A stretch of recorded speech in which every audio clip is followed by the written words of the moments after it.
I apologize for the delay. We're just waiting for Commissioner Feldman to get down here, but it is 10:03. I'd like to start on time given the length and breadth of the day.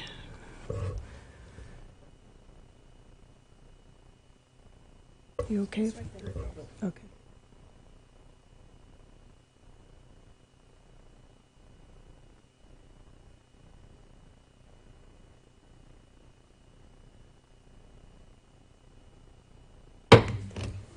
Good morning and welcome to this public meeting of the United States Consumer Product Safety Commission. This is our annual public hearing on the Commission's agenda and priorities for the next two fiscal years, 2020 to 2021. Section 4J of the Consumer Product Safety Act requires that before the agency establishes an agenda and priorities for the Commission under the Act's under its jurisdiction, that, quote, the Commission shall conduct a public hearing on the agenda and priorities and shall provide reasonable opportunity for the submission of comments. And that's our purpose for today's public hearing. CPSC's mission is greatly aided by the input and the insights of our stakeholders. I'm grateful today to our presenters, all of our panels that are here today, as well as those who have written and submitted written testimony, for taking the time and the effort to share your thoughts and your expertise. Your input is invaluable to this commission. Presenters have been divided into 3 panels. Each presenter will have 10 minutes to deliver their comments. Our secretary, Ms. Alberta Mills, will keep track of the time for all of us. Presenters should watch the lights in front of them to track the remaining time. The yellow light indicates that you have 1 minute left. In addition, the Office of General Counsel is here to ensure that we remain on track and within the boundaries of this hearing. Following all of the presenters and the panelists' presentations, the Commission will have 10 minutes for each question, for their question, sorry. Given time considerations, we are going to just have 1 round of Commission questions per panel. After our second panel at approximately 12:45, we will break for an hour lunch. The record will be kept open for 1 week following today's hearing. So you're welcome to supplement your testimony or whatever, if you want to add to what you've already submitted, or anyone else has additional comments, to submit them within the next week following today's hearing. So with that, we will begin with our first panel this morning, which includes Dr. Benjamin Hoffman from the American Academy of Pediatrics, Ms. Rachel Weintraub from the Consumer Federation of America, Mr. William Wallace from Consumer Reports, and Ms. Megan DeLong from Connors Legacy Foundation. Let me welcome all of you here this morning, and we will look forward to hearing your testimony. Dr. Hoffman, we will begin with you. Thank you. Thank you very much. Good morning, Acting Chair Burkle and Commissioners Feldman, Baiocco, Adler, and Kay. My name is Dr. Ben Hoffman. I'm here on behalf of the American Academy of Pediatrics, or AAP, where I currently am the chair of the AAP's Council on Injury, Violence, and Poison Prevention. The AAP appreciates this opportunity, and I personally am very grateful for this chance to make recommendations to the CPSC on its agenda and priorities for the next fiscal year. I'll briefly discuss our recommendations, which summarize the written comments which we previously submitted. Regarding safe sleep, the recent recalls of the Rock and Play Sleeper, which a Consumer Reports article linked to 32 infant deaths, and the Kids 2 Rocking Sleeper underscore what we pediatricians have said for years, that inclined infant sleepers are dangerous and have no place in a safe sleep environment. Infants should always sleep on their backs on a separate and flat, firm surface without any bumpers or additional bedding. And while we appreciate the recall of these deadly products, the CPSC needs to do much more to protect families from preventable tragedies that they can experience using these products. When parents purchase a product for their baby or child, and I hear this on a daily basis in my contact with families for whom I care, they assume that those products are safe to use. The CPSC sends parents a dangerous message by allowing other inclined sleep products to remain on the market. We urge you to eliminate the product category altogether so that these deadly products are no longer available. In addition, we would ask the CPSC to strengthen its safe sleep messaging by banning crib bumpers. There's no evidence that bumper pads prevent injuries, and there is a real potential risk of suffocation, strangulation, and entrapment. The AAP also supports ban on supplemental mattresses in play yards with non-rigid sides. This product poses a suffocation hazard to infants, and they also have no place in a safe sleep environment. Regarding liquid nicotine, this is a highly toxic product that poses a serious risk of negative health effects and death for children. The AAP strongly supported the enactment of the Child Nicotine Poison Prevention Act of 2015, which required the CPSC to enforce a mandatory child restraint packaging standard for liquid nicotine containers, including the use of flow restrictors. Pediatricians have been frustrated by the slow pace of implementation of this law, including the CPSC's initial confusion about the law's clear requirements for flow restrictors on liquid nicotine containers. We are heartened that the Commission released new guidance to industry this year outlining the flow restrictor requirement and test for product compliance. Across the country, however, it remains easy to purchase flagrantly non-compliant products such as this, which have no flow restrictor to reduce the likelihood of deadly spills. This product, if spilled on a child's arm, the liquid nicotine will be absorbed through the skin and could be fatal in very small doses. We urge the Commission to place a significant emphasis on enforcing this law to swiftly get dangerous products off of store shelves. Regarding TV and furniture tip-overs, the AAP appreciated CPSC's 2018 advance notice of proposed rulemaking regarding furniture tip-overs. The tragic preventable deaths of children from IKEA dressers should have and could have been prevented. While we deeply appreciate the efforts, the educational efforts that both the CPSC and IKEA have made using their Anchor It and Secure It campaigns respectively, the best solution is simply to design a safer dresser that will not tip over and harm or kill children. The Academy recently endorsed the Stop Tip-Overs of Unstable Risky Dressers on Youth Act, and we look forward to progress towards a mandatory and robust standard to prevent this hazard. AAP also supports a mandatory standard for TV tip-overs to ensure that all consumers have an opportunity to keep their children safe from this hazard. Laundry detergent packets.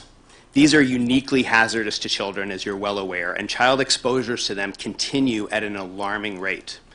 The AAP has participated in the ASTM process to improve the safety of these products, and while we appreciate the progress on a voluntary standard, our concern remains that it does not include a number of key elements which we urge. We urge the CPSC to stay involved in the ASTM process and to ensure that follow-up of the implementation of the standard occurs using appropriate metrics to assess its effectiveness. Window coverings. Window covering cords continue to represent an avoidable home hazard. Infants placed near in cribs near windows reach out, grab dangling pull cords, can pull it into the crib, and can become entangled. Toddlers playing near window cords are also at risk of entanglement.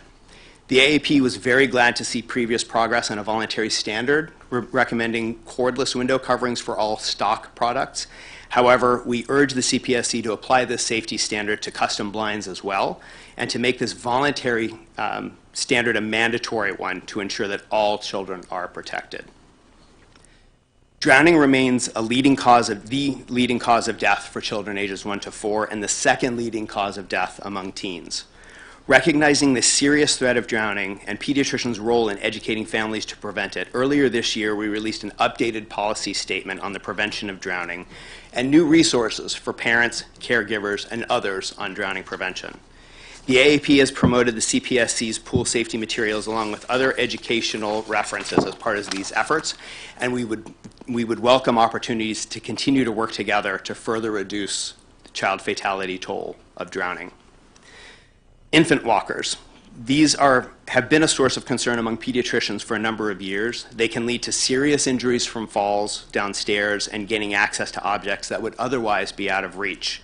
In addition, there's concern that their use delays motor development. The AAP has long supported a ban on the manufacture and sale of these dangerous products, and we urge the CPSC to ban them. High-powered magnet sets. The AAP was among the groups that strongly supported a ban on high-powered magnet sets due to grave injuries caused when ingested in multiples. To prevent the known harms associated with high-powered magnet sets, we urge the CPSC to reissue its recall order and establish a strong mandatory safety standard for small rare earth magnet sets without delay. A mandatory standard would prevent the widely recognized child harms from small magnets up to and including death before they occur. Recreational off-highway vehicles and ATVs, or ROVs, have become increasingly popular over the past few years for both recreational and work purposes. Our membership, pediatricians, see firsthand the tragedies and disability that can result from children on ROVs as well as ATVs. Children are just not developmentally capable of operating these heavy and complex machines. The CPSC can and must do more to prevent these incidents in the first place and protect children from further harm from ROVs and ATVs. There have been over 15,000 documented ATV-related fatalities since the CPSC began collecting data on ATV injuries in 1982. Preventing children from riding on these vehicles is still the most effective method to prevent injury and death. The CPSC should expand ATV data collection and also incorporate ROV data to more accurately reflect the ubiquity of these products and to better equip the CPSC with data needed for a public health approach to reducing child fatalities and injuries. I thank you very much for the opportunity to testify today, and I look forward to answering your questions. Thank you very much, Dr. Hoffman. Ms. Weintraub. Acting Chair Burkle, Commissioners Adler, Baiocco, Feldman, and Kay, I appreciate the opportunity to provide testimony today about the CPSC's agenda and priorities for fiscal year 2020 and 2021. I'm Rachel Weintraub, Legislative Director and General Counsel with Consumer Federation of America. The CPSC's mission impacts every American every single day to protect the public from unreasonable risks of injury or death associated with the use of consumer products. The CPSC's mission relies upon agency action, using all of its tools to issue mandatory standards, though those have decreased from 12 to 7, assess civil and criminal penalties, those have decreased as well, and work on voluntary standards, conduct effective and timely recalls, and educate consumers. The use of these tools in combination has historically led to the most effective consumer protections. My testimony will be a summary of my written testimony and will focus on key product safety issues. First, on inclined sleep, we appreciate the work by the American Academy of Pediatrics and Consumer Reports on identifying the harm. We appreciate that recalls have occurred, but they took a very long time in coming, and we're concerned about the efficacy of those recalls and reaching all the consumers who have these products in their home. We also call for this product category to be withdrawn due to the lack of safe use. On window coverings, we understand this morning that Canada has come out with their very protective regulation. We applaud that regulation. Last December, the U.S. WCMA standard came out and for the first time addressed that some products would be cordless. This was progress, but not enough. All window coverings need to be cordless. It is possible, it is technically feasible, and we urge for the U.S. Voluntary standard to be harmonized with the stronger, more effective Canadian standard. We know in the U.S., based on our initial research, that there's confusion, especially with online retailers, with online corded products being available for sale with a lack of clear warning. So the role of CPSC is imperative here. We urge you to stay engaged, to monitor the marketplace, and ensure that the current voluntary standard is complied with.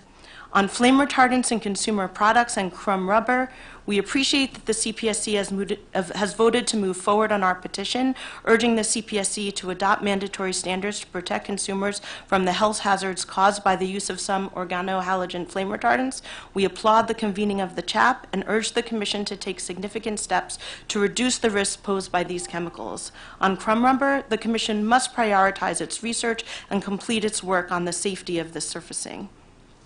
On the Internet of Things, we urge the CPSC to communicate what the agency is doing to protect consumers from the risks posed by connected consumer products.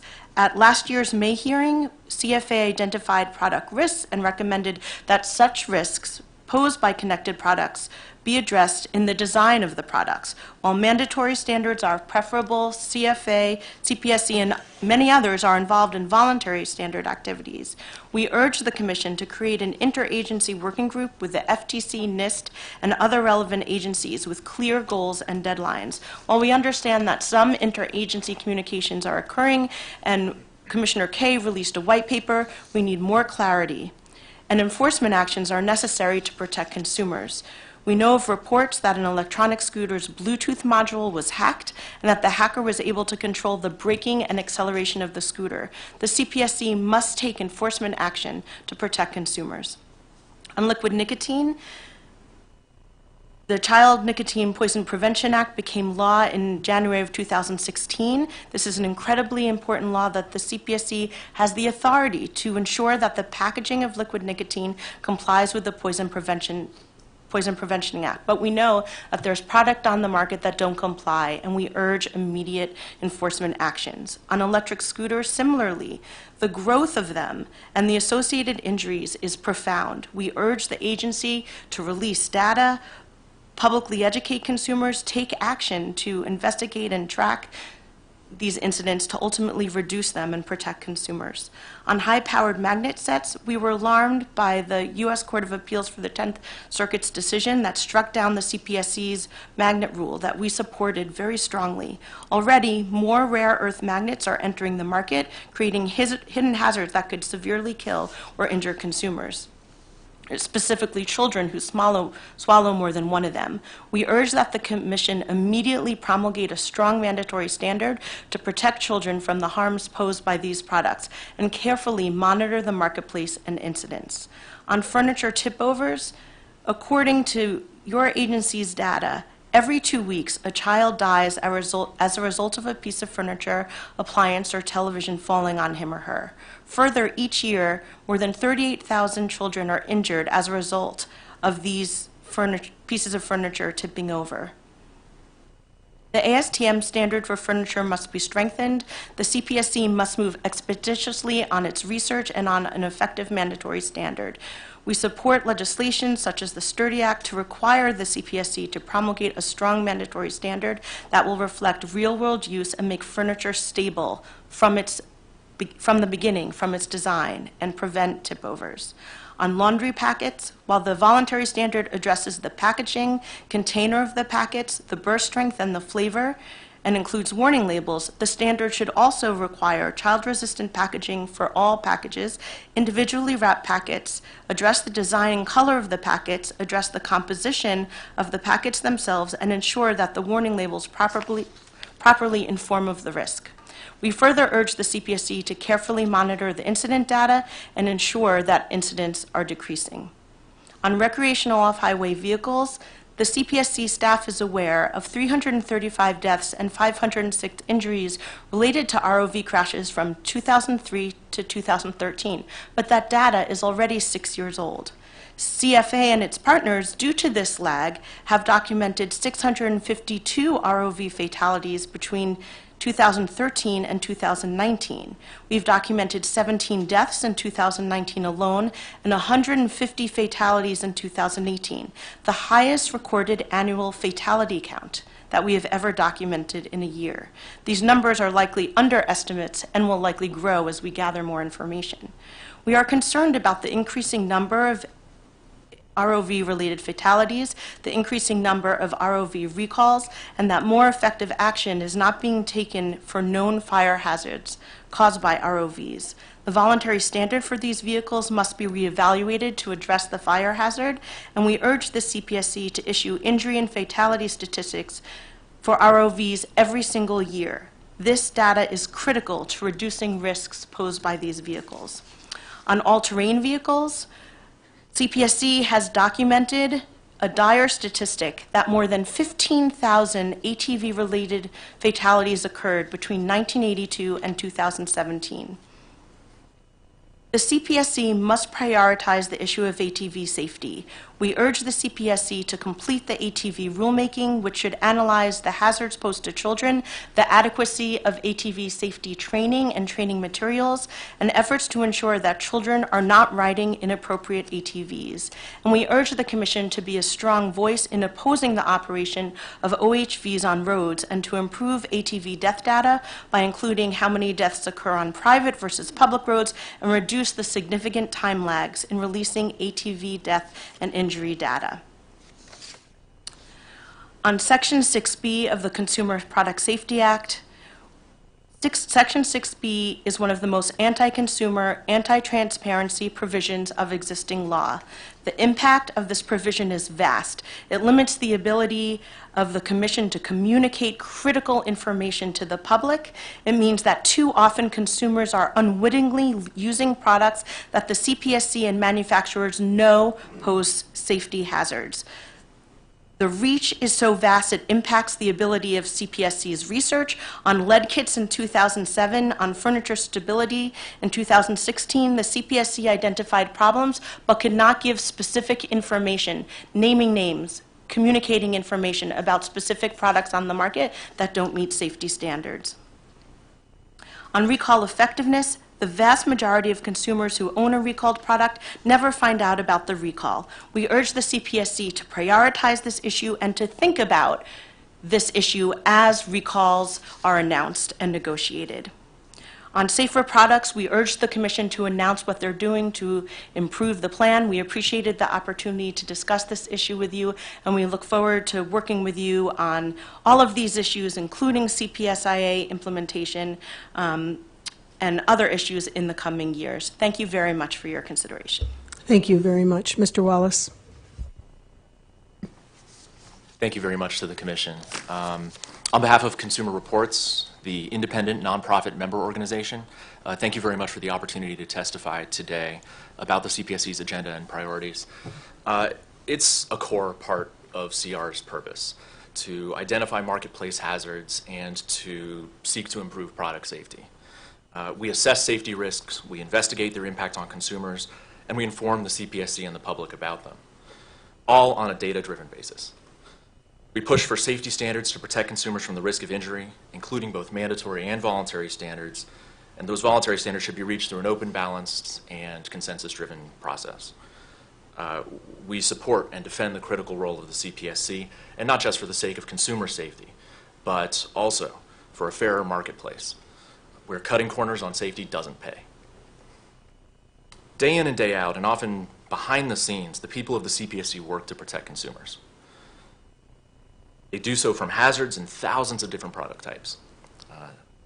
CPSC staff, they possess remarkable skills and expertise, and they have enormous power to shape the marketplace and make it safer by conducting research, educating the public, identifying hazards, and reducing the risks of harm. They also do so through pursuing compliance and enforcement actions as the law and their experience dictate. While some of this work is visible publicly, most of it is not, and often it's underappreciated. So as someone in the U.S. marketplace with consumer products in my home and with loved ones who use consumer products, thank you, CPSC staff. At the same time, the bigger picture is clear. The CPSC lacks many of the tools and resources it would need to carry out all that it is capable of doing.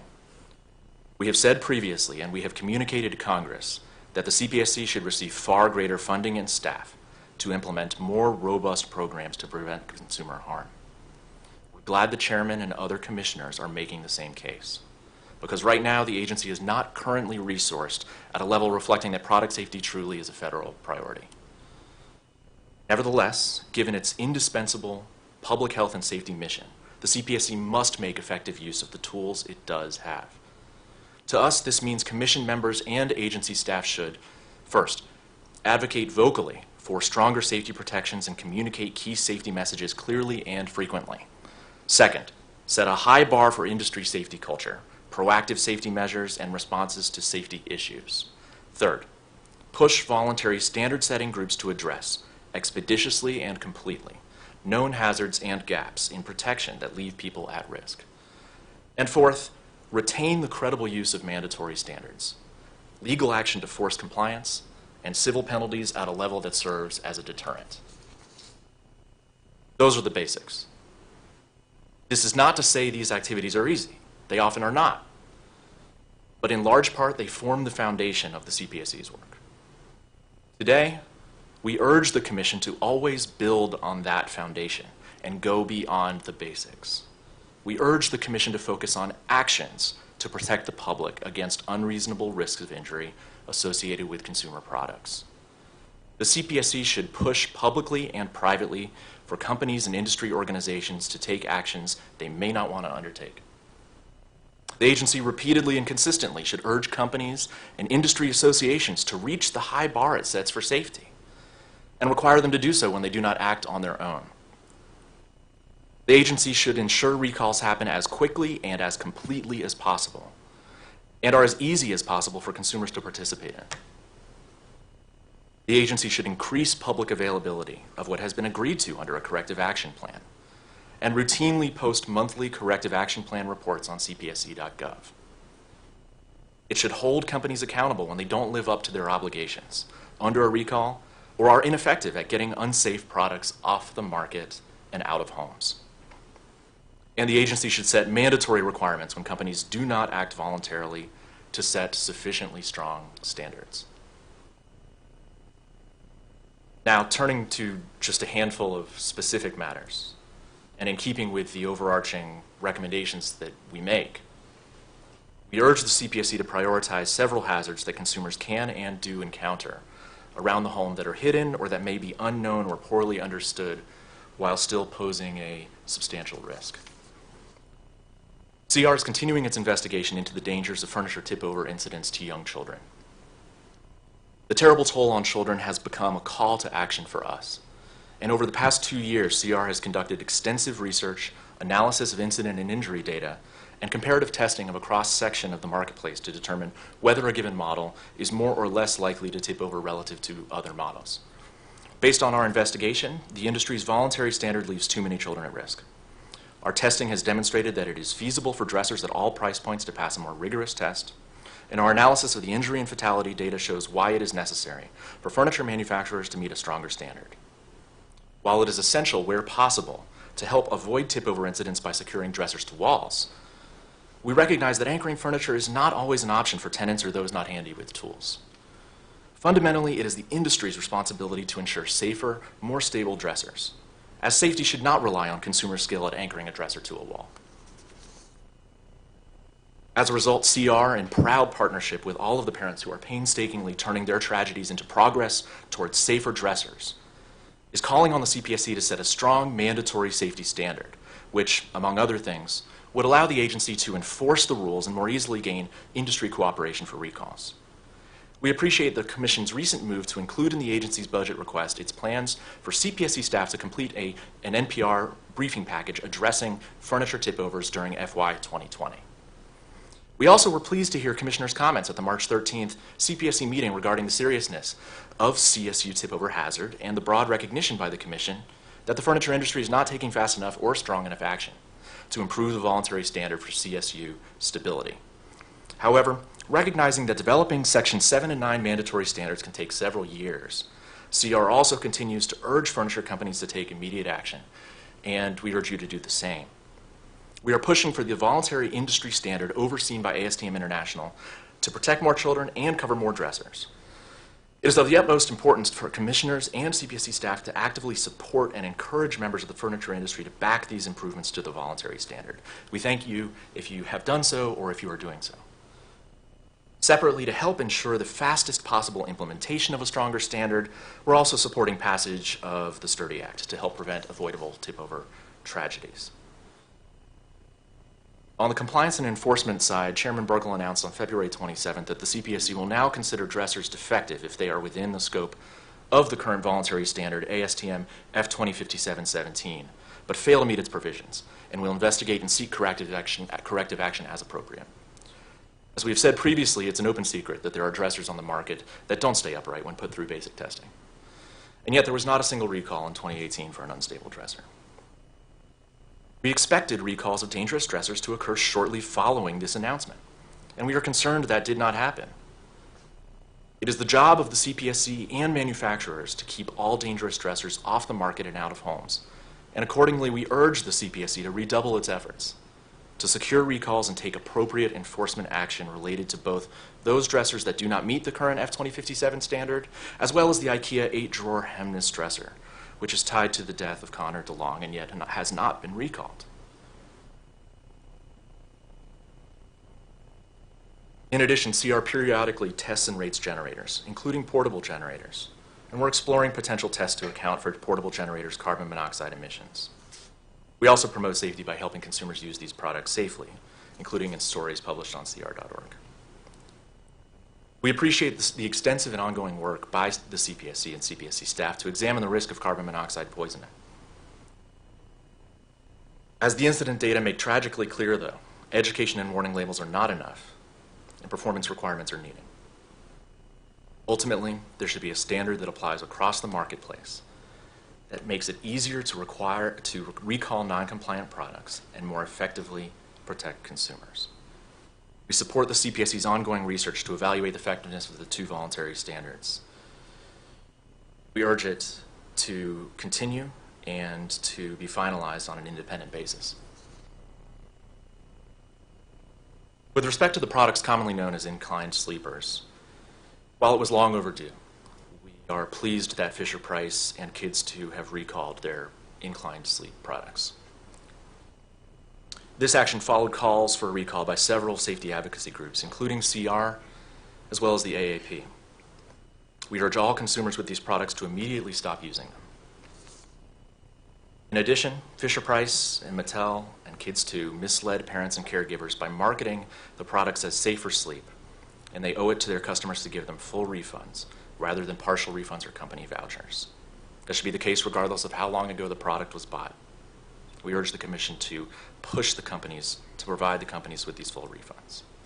Finally, we, like the AAP and our colleagues at other consumer groups, urge the Commission to help get all the remaining inclined sleep products off the market and to push for the elimination of this category of products overall.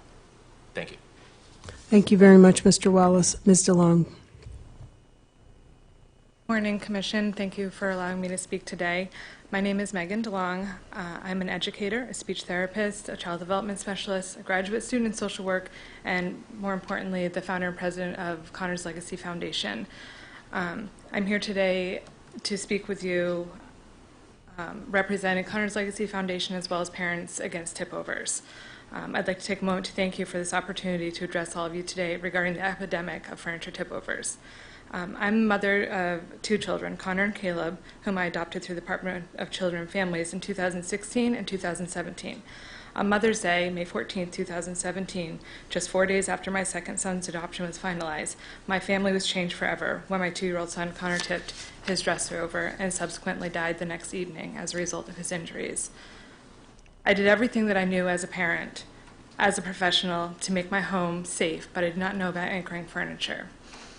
I had social services in my home on a monthly basis for 2 years, and my home passed 3 separate home studies to ensure the safety of our home environment. They didn't know about furniture anchors. I had done what I and social services had deemed effective to provide a safe and loving home for my children. I never knew that my family would become a statistic in a long line of families that preceded us.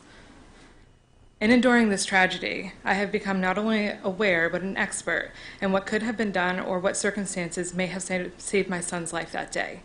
As consumers, we believe that the items we purchase and put into our homes are safe. I have learned a lesson that no parent should ever have to learn.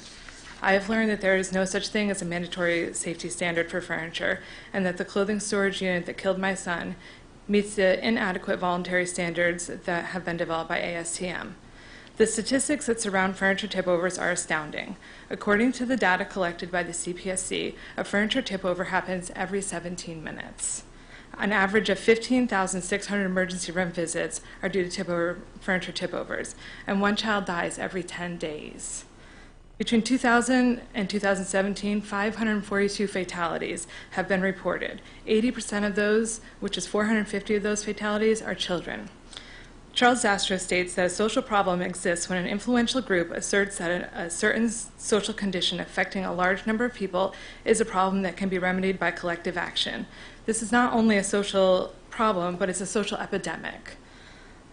Furniture tip-overs have the potential to impact every home in America, yet to date, we have not been able to come up with an effective collective action to remedy this issue. There are several areas of concern when I think about how furniture tip-overs affect our nation as a whole. The first and foremost concern is the industry's unwillingness to engage in meaningful collective action to develop standards that are commensurate with a child up to and including 72 months of age. According to the CDC, a 5-year-old child in the 95th percentile weighs on average 64 pounds. In the last 6 months, there have been at least 2 tip-over incidents that involved a child between the ages 60 and 72 months of age. While these incidents were not fatal, the CSUs involved still tipped and a child was still injured. According to the scope of the current standard, it is intended to reduce injuries and death of children up to and including 72 months of age. Hence, these cases should be considered as reliable rationale, but they are not at this point. Although Chairman Burkle stated in her keynote speech at Exposo that the CPSC supports an increased weight of 60 pounds and a lower height threshold to 27 inches, consumer advocacy groups such as ourselves are still receiving pushback from the industry that are unwilling to adapt the voluntary standard to fit this criteria. There seems to be a constant holding pattern in which industry is unable to understand the perspective of consumer groups and parents, and they question about the validity of incidents that have occurred to support this new rationale. This concerns me. How will the CPSC effectively monitor a standard that is not mandatory? Although the current standard is inadequate, at least one child, my son, has been killed by a dresser that meets the voluntary standard. It is my belief that the CPSC should allocate funds to ensure that furniture manufacturers are indeed producing and manufacturing products that, at the very least, meet the insufficient voluntary standard. I fully and actively support the new legislation for the Sturdy Act and would urge the CPSC to be a strong voice for the support of this legislation as well. My next area of concern is in regards to the effectiveness of recalls in the recall process. Although there have been reported fatalities with particular items, it is unfathomable that these products are not only still in the market, but being marketed as children's items on showroom floors. In addition, it is important to take into consideration the effectiveness of a recall. Although an item may not have been recalled, it does not mean that the products are finding their way out of consumers' homes. Had I been aware of the furniture recall that took place in 2016, my son would still be here today.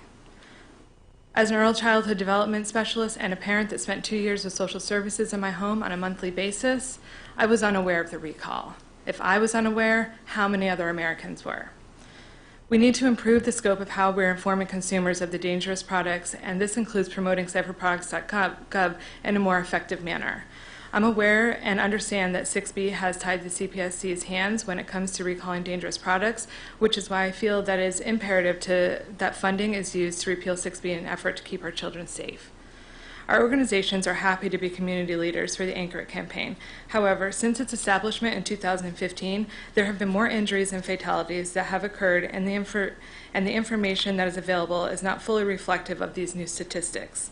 Many of the PSAs and social media posts have been beneficial, but there are others that could use some improvement. For example, the video of the Anchor It moms, which is extremely impactful, but it gives the consumers the illusion that it stopped at those 3. That's not the case. The reality is that there are many more families that have been shattered since that time. I would also like to mention the effectiveness of some of the social media posts and tweets. As a professional working in social services with a background in childhood development and a parent who has lost a child, I feel it's important to note that the visual representations that are accompanying the content is minimizing the reality and impact of what life actually looks like following an injury or fatality due to a furniture tip-over. It is my belief that we need to give consumers a real glimpse of what can happen when appropriate steps are not taken to ensure that their homes are safe. I do not feel that masking the message with rainbows and butterflies is the best way to make this issue a reality for families. I would like to see funding in the coming fiscal years devoted to updating the Anchor It campaign so that it provides a more accurate and effective message for consumers. Lastly, I would like to briefly comment on the declined amendment to Section 104 presented by Commissioner Kaye and Commissioner Adler. I would also like to discuss the proposed rulemaking presented by Commissioner Feldman and Commissioner Baiocco.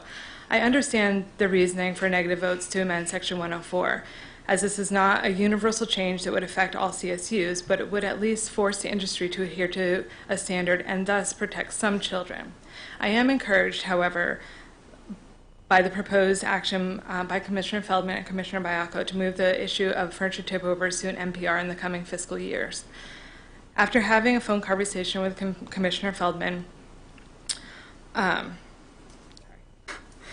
I'm hopeful that we have the CPSC support to make this a priority, as furniture tip-overs affect an astounding number of our most vulnerable population, our children. Again, every 17 minutes a furniture tip-over happens. Every 10 days, a child dies. This is unacceptable in a society that has the means to do better. When we know better, we do better. Let's work together to do better. I'm here today as a consumer advocate, but more importantly, to be a voice for my son, Connor, and all the other children who have fallen victim to this tragedy. I dedicate my time, knowledge, experience, and passion to educate our communities to push for stronger standards nationwide. I hope that the budget of 2020 and 2021 allows the CPSC to make furniture tip-overs a priority in an effort to help ensure the safety of children by working to eliminate furniture tip-overs. Thank you again for your time and your willingness to hear my concerns today. Thank you all very much. I will begin the Commission's 10-minute rounds of questions per member of the Commission. I'll begin my questioning with Dr. Hoffman. Thank you for being here and thank you for your comments.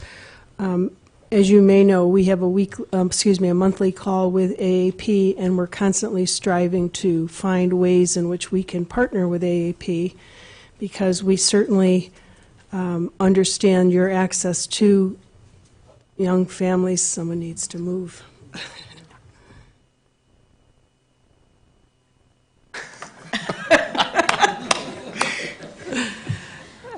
We understand the access that you have to young families, new parents, and so we're constantly looking for ways to partner. And I guess I just want to reiterate that again this morning publicly, that we have a lot of safety messages, and you mentioned the pool safely. I just came back from the National Drowning Prevention Association meeting, and they were talking about AAP and how they hope they can engage AAP even further on the drowning prevention issue. So I just want to tell you how much I appreciate our relationship, but I do hope that we can find ways to partner and that we can impart our safety message to the AAP that can be shared with parents, because you all are on the front lines and you have access to parents.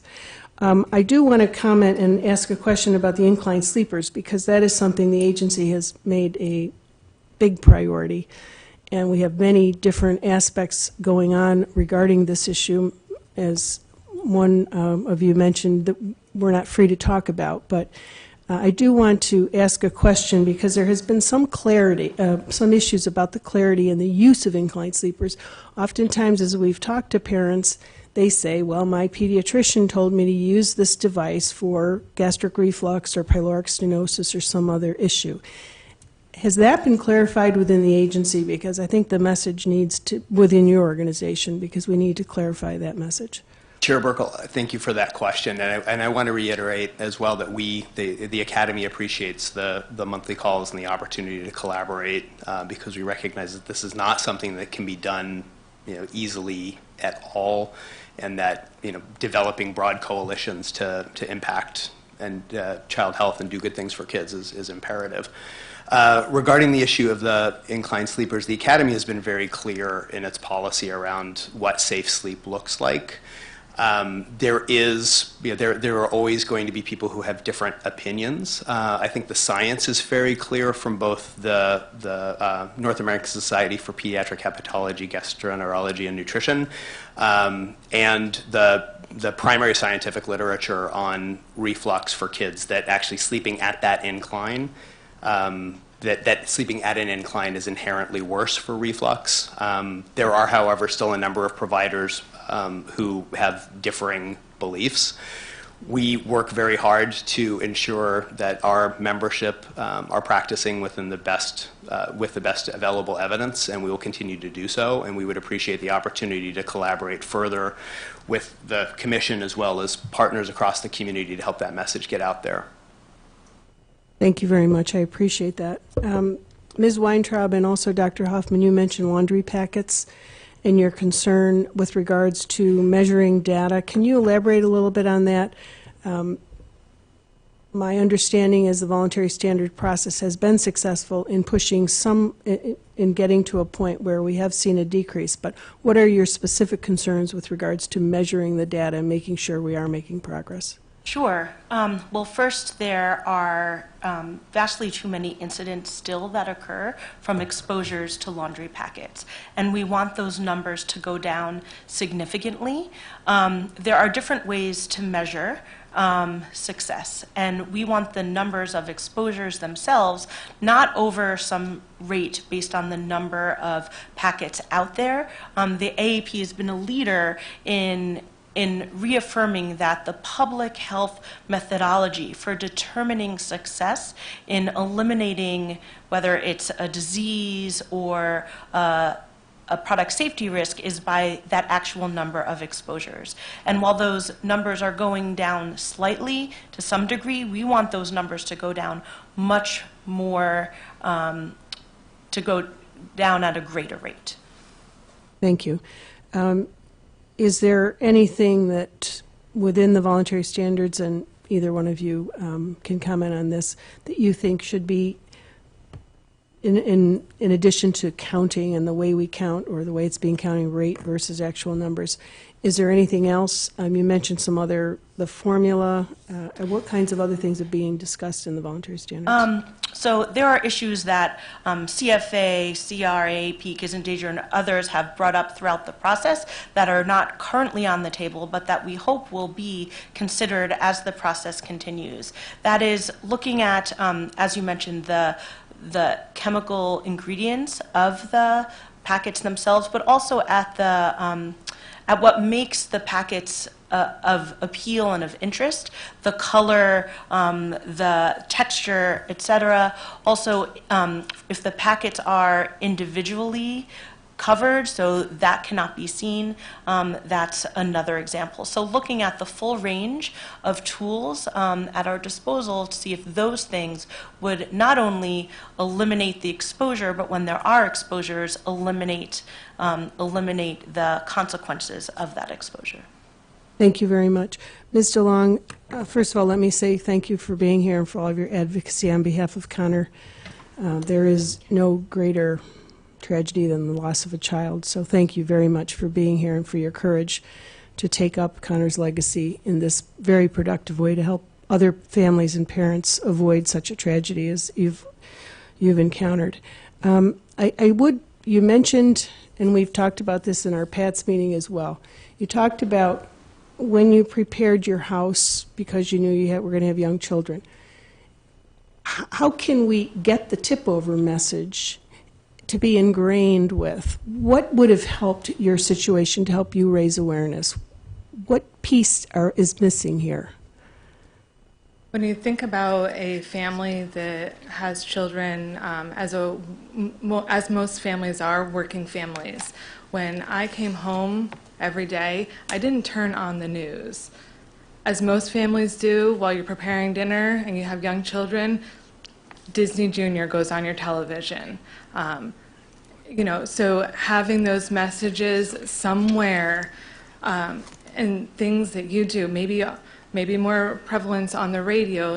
As I'm driving to work in the morning, I listen to the radio. So thinking about real life, what people with children really do. I don't have time to watch the news. That is not a luxury that I had with 2 young toddlers.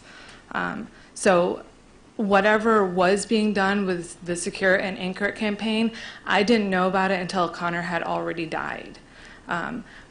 And for me, if social workers who are placing children in homes don't know, who does? So we need to educate those who educate.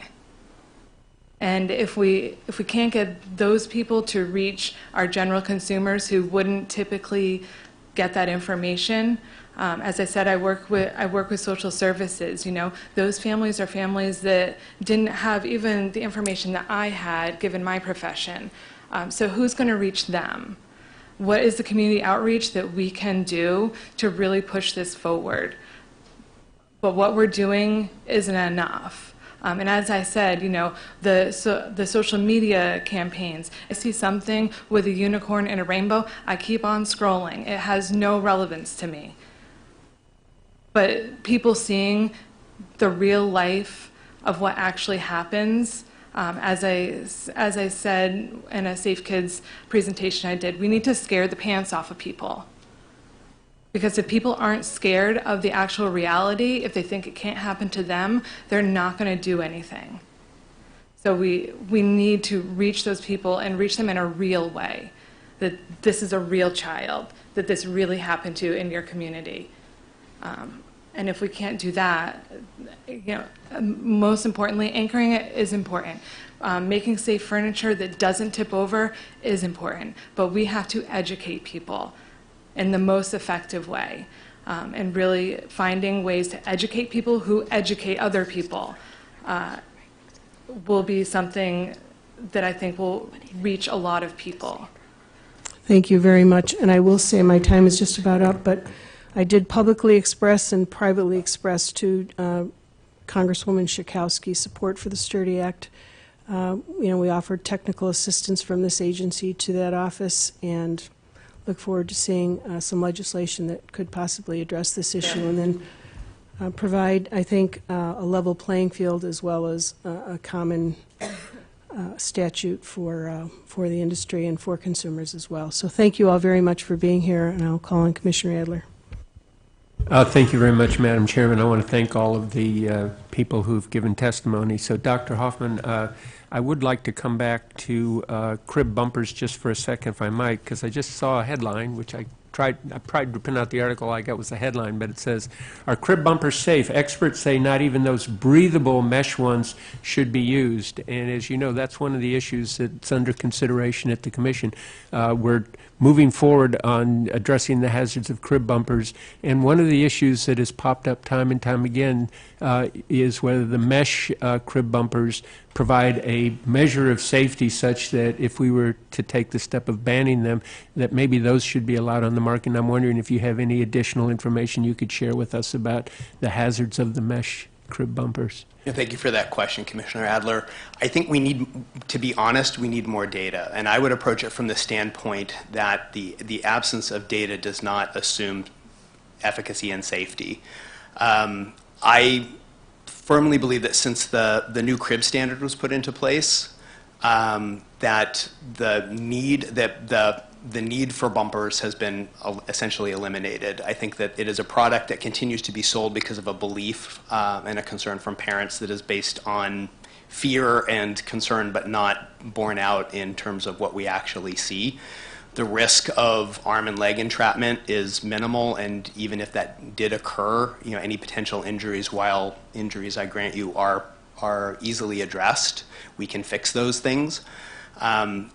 Until we can be 100% certain that a mesh bumper would not be a hazard, I would urge us to not use them.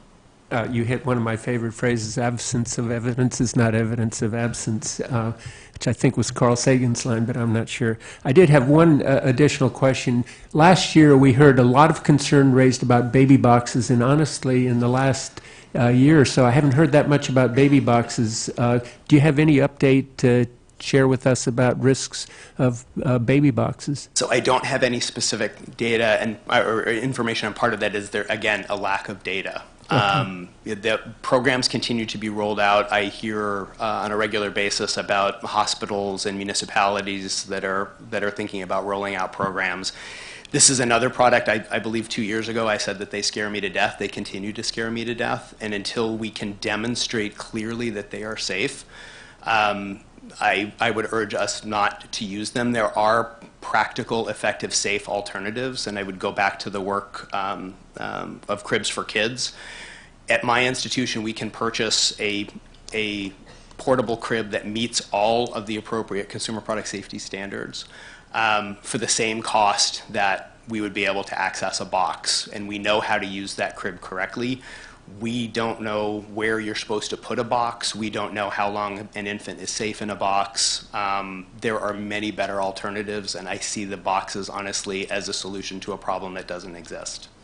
Thank you very much. And Ms. Weintraub, you obviously have observed that we've completed the recall on Fisher-Price, and I look back on it and I'm trying to learn some lessons for the agency about how to approach risks like that, both with respect to the specific product and then to the category of products. And I'm wondering, just generally speaking, do you have any thoughts or comments or feedback for us about at least your observations with respect to the Fisher-Price recall?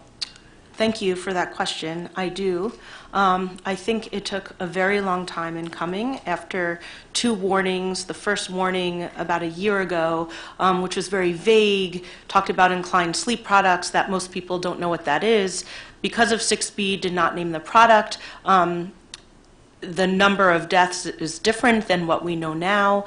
So I think that that comment over a year ago and then the ultimate recall, it took a long time, and I have concerns about the efficacy of the recall. A recall is better than no recall. Certainly more people will find out about a recall than they will about a warning, but the details of both the Fisher-Price and the Kids 2 recalls are concerning because what the consumer needs to do in order to obtain the recall, to cut the product out, to send it or send a picture. I think sending a picture is better, but still, it requires a lot of consumer action. For busy parents with babies, those are difficult things to do. Further, the fact that only a consumer who bought it within 6 months, which was already many months after an initial warning, only those consumers will get a full refund, and a lack of clarity about how much a consumer will get for older products.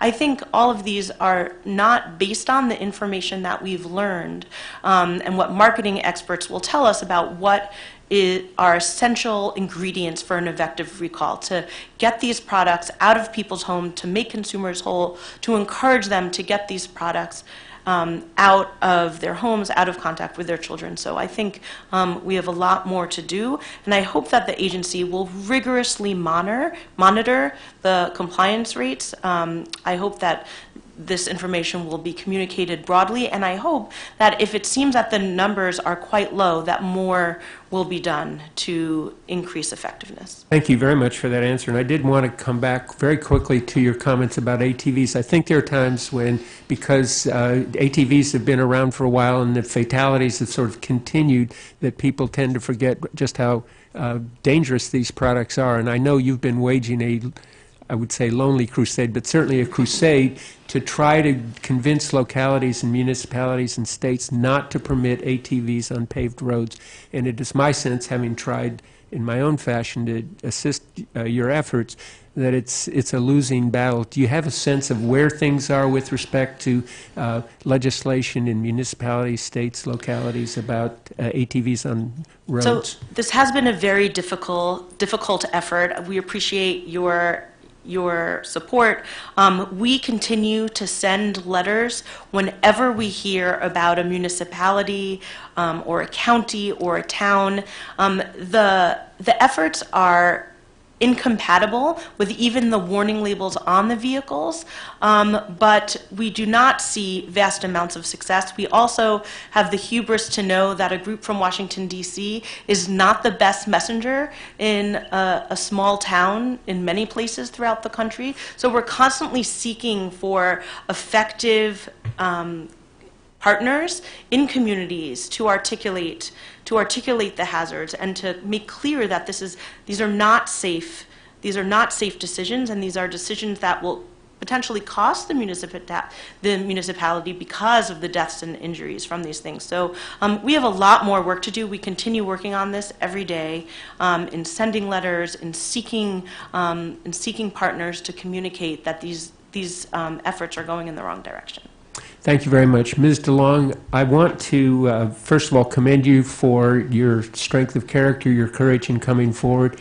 I did want to make an observation about the group Parents Against Tipovers, because in my view, this is a model for citizen action. You have a powerful message, you deliver it passionately, you do your homework. You actually come in with statistics and thoughtful, reasonable approaches. I wish all groups had the same approach to life and to addressing tragedies that your group does. But I did want to ask you and Mr. Wallace, you've observed the ASTM development on tip-overs, and it is my sense that we've not been getting a lot of cooperation from the industry members, and I'm curious what your observations are about the level of cooperation that we've been getting from the industry in the voluntary standards proceeding.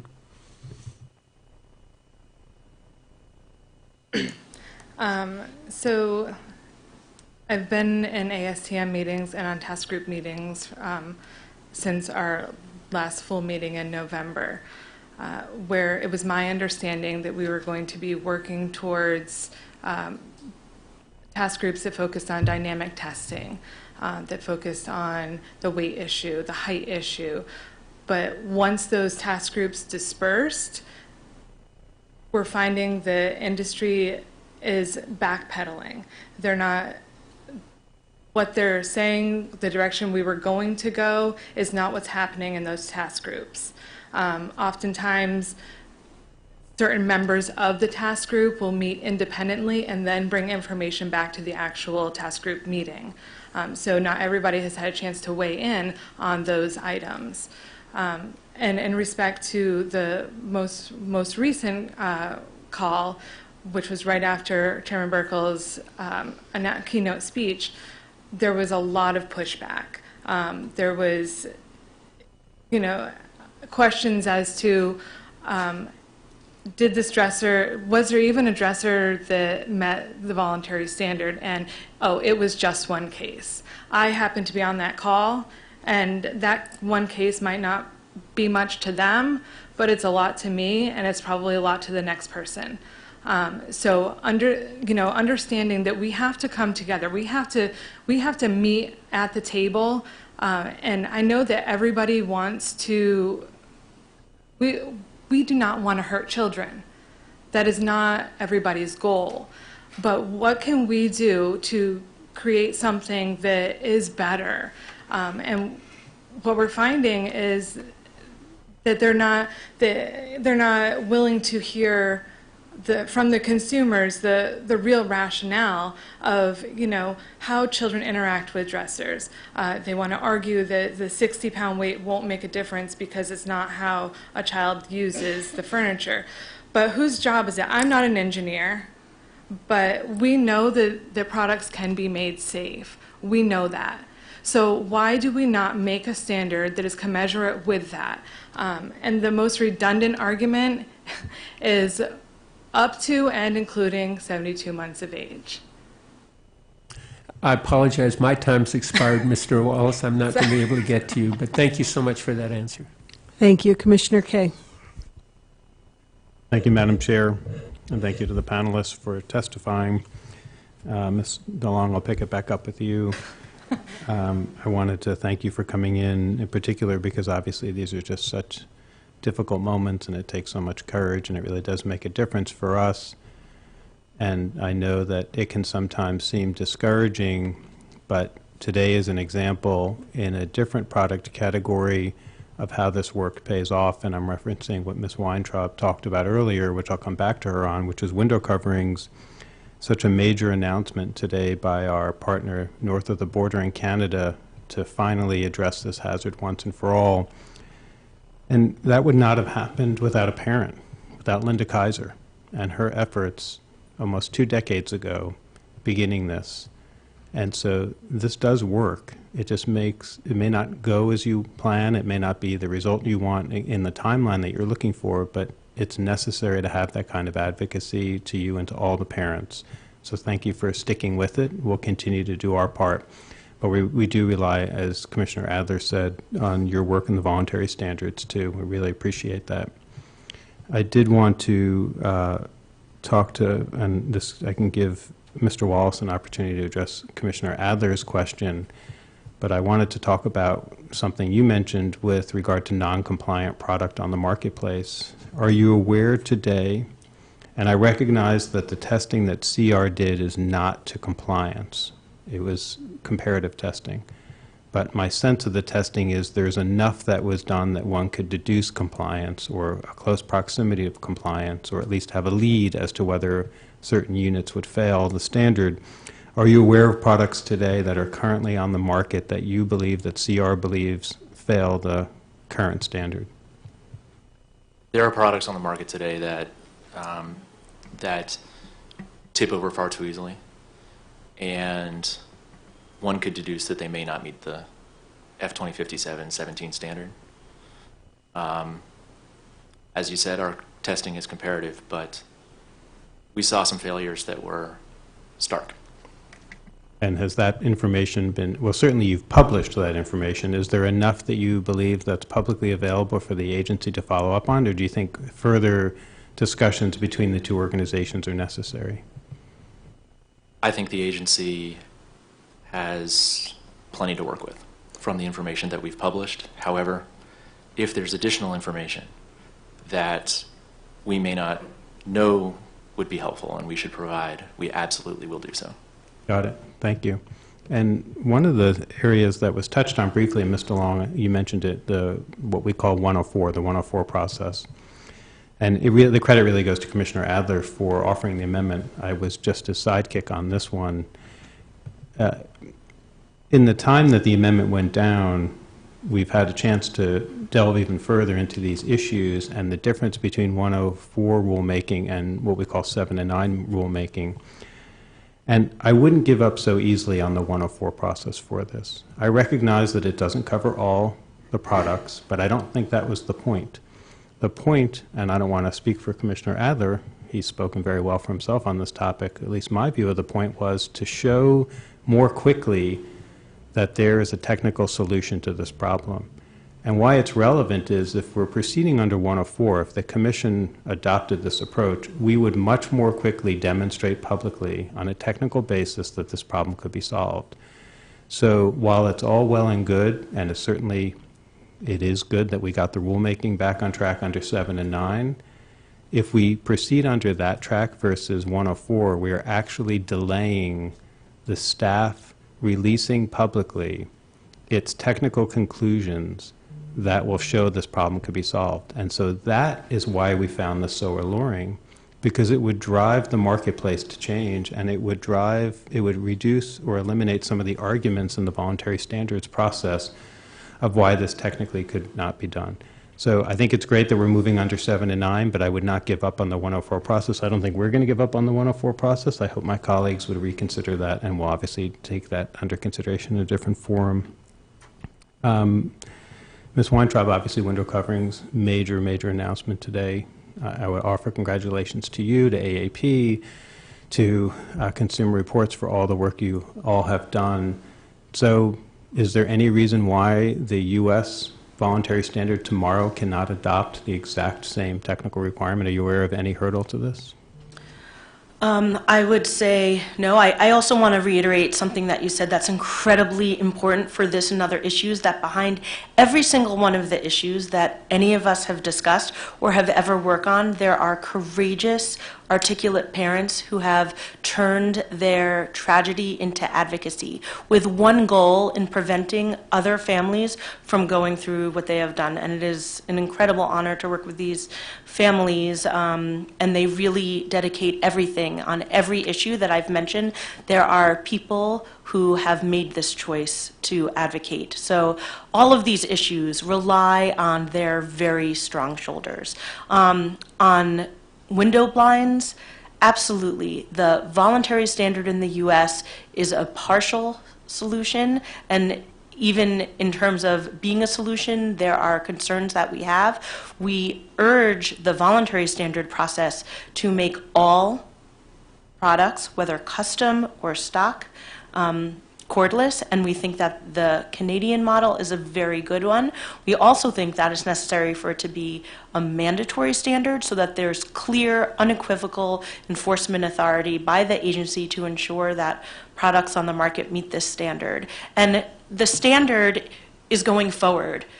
We have a huge challenge, and as does Canada, to make sure that the products that are in people's home now that don't yet meet that standard, that they don't pose risk to children as well. So it is an incredibly, incredibly important step. I hope that the U.S. will follow. We need for all window blinds to be cordless, as my colleague Carol Pollock Nelson has said. It doesn't matter to a child whether a window blind is stock or custom. There is a cord, it can pose a risk, and that is what we need to address.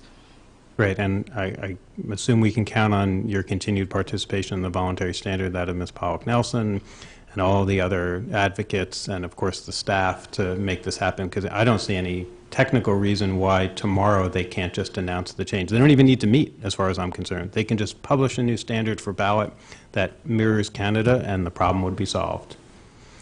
Dr. Hoffman, I want to get back to the injury metrics on laundry packets, and I think it was your colleague, Dr. Smith, who made a point about how the public health community has measured for more than 100 years these types of incidents, and he said, look at Zika. You wouldn't take a lot of comfort if the rate of Zika cases per mosquito went down. You'd only take comfort if the actual number of Zika cases went down. And so I'm concerned that this issue has been allowed to linger for as long as it has. And what I'm wondering is, and Ms. Weintraub, you can speak to this as well probably, how has this happened that this has gone on this long, that this basic metric, which really guides how you evaluate the effectiveness of the entire standard, how has this been allowed to proceed in such an anomalous fashion relative to the way public health communities measure effectiveness of public health efforts? I really appreciate that question, Commissioner Kaye. I think it's been allowed to happen because the narrative has not been driven by public health. The narrative has been driven by industry. And if they are allowed to, if the conversation is allowed to proceed from the standpoint of how many packets are sold, we will lose that battle. It is not an issue of how many packets are sold. One child suffering an injury is infinitely more than we should have, and that is just not acceptable. So shifting that narrative back towards the issue of health and public health is what has to happen, and not allowing industry to drive it.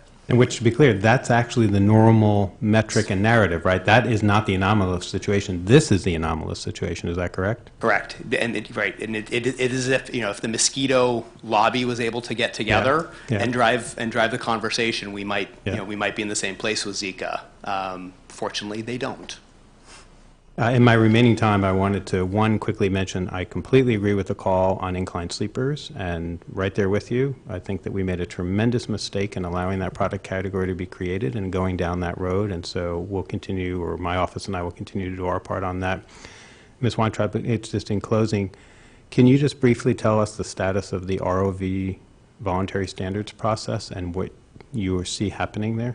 I have no direct knowledge. There was a meeting a year ago, last September, that was difficult to access, and I have no more information about that voluntary standard, nor what's happening, nor what changes may or may not be made. I have not received any information.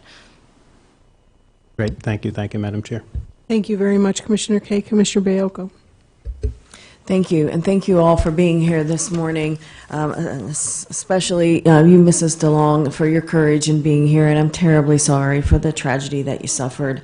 Your comments today touched me on many levels, and I particularly appreciate your comments about reaching parents in a real way, because I too scroll through a lot of the things that you mentioned, and I thought your point today about making sure that the educators and social services is something I hadn't even considered, making sure that as they're going into the homes that they have the knowledge that they need to help the parents as well. So that has started some ideas moving, and I thank you for that. On the issue of tip-overs, it is a frustrating one for me as well. I disagree with my colleagues that 104 is the best way to go, mainly because I think 104 provides way too many shenanigans for people to to use. And what I think needs to be done is that this needs to be fixed. And let's figure out what the solution is, and then we'll figure out the means in which to implement it.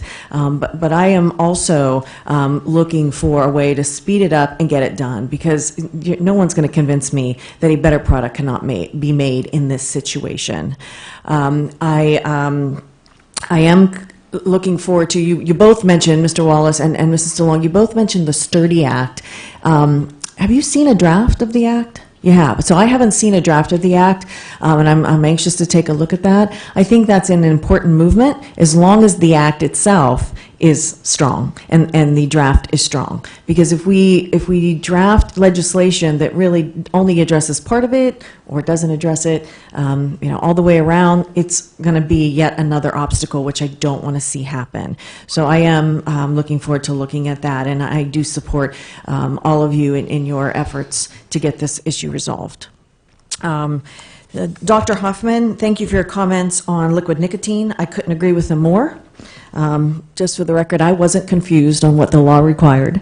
And in fact, Commissioner Feldman and I pushed pretty hard on this. I wasn't sure where the confusion came from. It seemed pretty clear. And I want you to know that we are committed to getting it fixed and moving ahead appropriately, because it is a very dangerous situation, and every day I hear a different scenario that could be a problem. So thank you for that, and certainly feel free to keep pushing on that particular issue. I do have a question for you on comments that you made about the walkers, the infant walkers, and how it delays motor development. Tell me a little bit more about that. So there's data, because walkers have been less prevalent in the last 10, 15 years, there hasn't been as much attention paid to them. There was a little blip a few years ago when some of the data was reanalyzed, but there is research that goes back to the 80s and 90s around the lack of utility of infant walkers in improving infant development, and some potential for decreasing the gross motor development, especially around the transition from moving around on a floor to standing and walking. I did not know that. And you're referring to the mechanism that has the wheels, not Yes. what I call the jumpa-jumpas. Correct. So the stationary play yard, the stationary exercisers have not had the same risk associated with them. It's the ones that move. Okay. Because of falling downstairs or tip overs. And I know that there were some changes in the standard around the ones with wheels, around having brakes to try and prevent falls. And why that may have been, while that may be beneficial, it is not sufficient. Okay. If you don't mind, I'd like to follow up with you. I'd like to read some of that literature. I'm Be curious delighted. about it. And along the same lines, you also mentioned that there are some that children are not developmentally capable of operating ATVs. Can you expand on that a little bit? Yeah, so that is something that has a tremendous evidence base. So, and a lot of it extends to the issue of teen, it relates to the issues of teen driving, et cetera. So we know that full executive function, the ability of the sort of human part of the brain to correctly analyze risk and make decisions is not fully formed until somewhere in the 20s.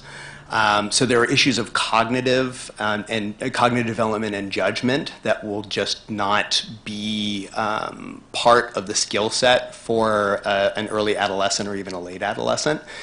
Then there are issues of coordination, strength, and the ability to, independent of that mature executive function, be able to act appropriately on machines that are incredibly powerful, heavy, and inherently dangerous.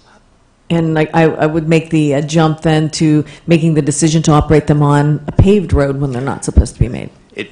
That much worse, absolutely, because of other hazards associated with vehicles and the like. Okay. Thank you. I think that's all I have. Pleasure. Thanks. Thank you very much, Commissioner Feldman.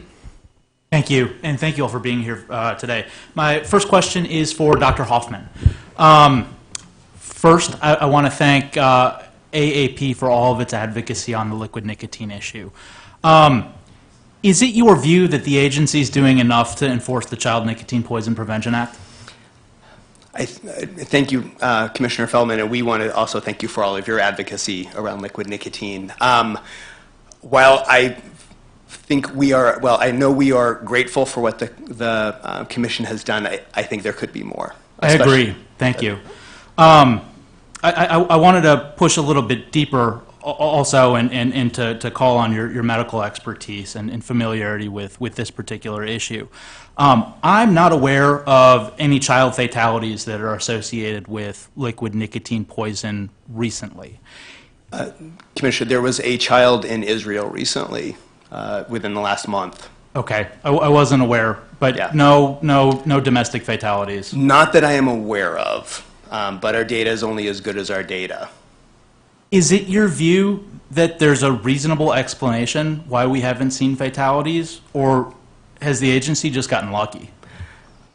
I would argue luck more than anything else. I think there have been the policies and the restrictions that have been put in place. I'm certain have been beneficial, but as I think is a recurring theme this morning, they will be completely insufficient. And honestly, it's just a matter of time. Okay, that's sobering, but I appreciate hearing your view. Ms. Weintraub, my next question's for you. In your remarks, you mentioned Internet of Things vulnerabilities, including a recently discovered Bluetooth exploit with respect to an electronic scooter. I'm aware of this particular vulnerability. You and I have had an opportunity to discuss this offline. And I sent a memo to our staff urging them to take a closer look. It's always my view that in examining an emerging hazard like this, that if there's evidence to support a preliminary determination that a substantial product hazard exists, that staff move expeditiously to make that finding so that we can proceed with enforcement. But thus far, I don't have any updates for you on this. I suspect that there are some gaps in our agency staff expertise with respect to new and emerging technologies.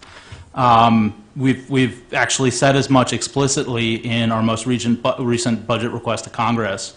That's one of the reasons why I've been advocating for the agency to hire a chief technologist, as many of our sister agencies have done. This would be a staff member whose role would be to supplement agency expertise and allow the agency to stay ahead of product hazards associated with emerging technologies. Is this something that CFA would support? Yes, we very much would. Great, thank you for that. Mr. Wallace, I want to ask you about recall effectiveness. We know, and there have been ample studies, that direct notice recalls are the most effective kind of recalls. And Ms. Weintraub, you mentioned this explicitly in your prepared remarks. When CPSC pursues a recall, be it a mandatory recall or a fast-track recall, the agency will often work with the recalling firm to leverage the data that it collects through sales records, product registration, data brokers, and other sources to effect that kind of direct notice. I'm concerned that the recently adopted California privacy law contains a right to delete provision under which consumers can wipe this data from a firm's system and records. I'm concerned that this deletion may limit the effectiveness of future recalls and hamper the ability of a recalling firm to post higher numbers with respect to recall effectiveness and ultimately hamper the agency's work in executing diligently on its safety mission. Do you agree? I, in particular, am not I'm not a privacy expert. I'm not the one who's directly involved with that legislation. I know our privacy team has looked at it. I know we're aware of your letter,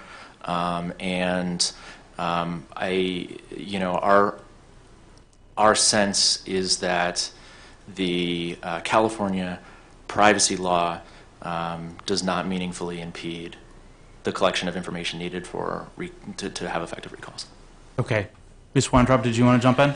So similarly, I am not our privacy expert. I have spoken to our privacy expert about this, who has been extensively engaged in that California law. And I think from our conversations, my understanding is that she thinks you make a good point, and it doesn't seem to be the intent at all of the law, and we'd love to have the clarity to make sure that it doesn't impede these type of recall effectiveness efforts. I appreciate that, and I know that this is an ongoing conversation and one that I hope CR and CFA that we can continue going forward. Ms. DeLong, it's good to see you. Thank you for being here. I want to thank you for your advocacy on the furniture tip-over issue. I wish it was under different circumstances, but nevertheless, I'm glad that you're here. And I appreciate the discussions that we've had and the support that you mentioned for the amendment that Commissioner Biacco and I advanced to accelerate a robust mandatory standard on furniture tip-over. The amendment that we offered was focused on our fiscal year 2020 budget request. I'm glad that we got that locked in, but 2020 is still a ways off. I think we can and should move more quickly with respect to a mandatory standard via Section 7 and 9 that addresses all products, not just juvenile products. It's my sense that we'll have an opportunity at the agency's mid-year review to take a look at dedicating unexpended resources. If there's an opportunity to, within the short term, take steps to accelerate a mandatory standard, is that something that you would support? I would support a mandatory standard that is adequate. If we're mimicking the voluntary standard that we currently have, I don't feel that that is something. I mean, a mandatory standard is good, but how difficult will it be to change that mandatory standard to fit what real-world circumstances affect? I guess when I say robust mandatory standard, I mean more robust than the current voluntary standard. If it's a more robust standard, yes, I support a mandatory standard. Great. It's my hope that we can continue our conversations, and I look forward to seeking your counsel and advice as we move forward. I appreciate that. I have no further questions. Thank you very much. I want to thank all of you for your participation today, for your comments, and for your willingness to answer our questions. Thank you very much for being here. That concludes the first panel, and now we will just take a 5-minute break to transition to panel number 2. Thank you all very much. Thank you.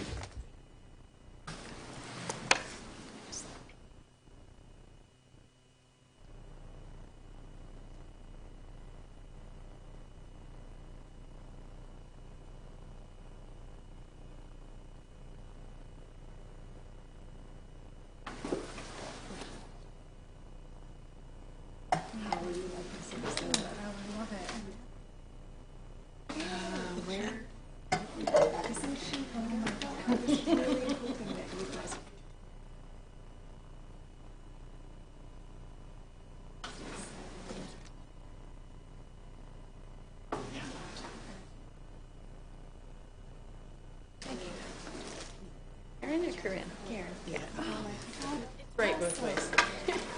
I had to, someone's mic is still on over here. Oh, no.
I'd like to convene the second panel, please.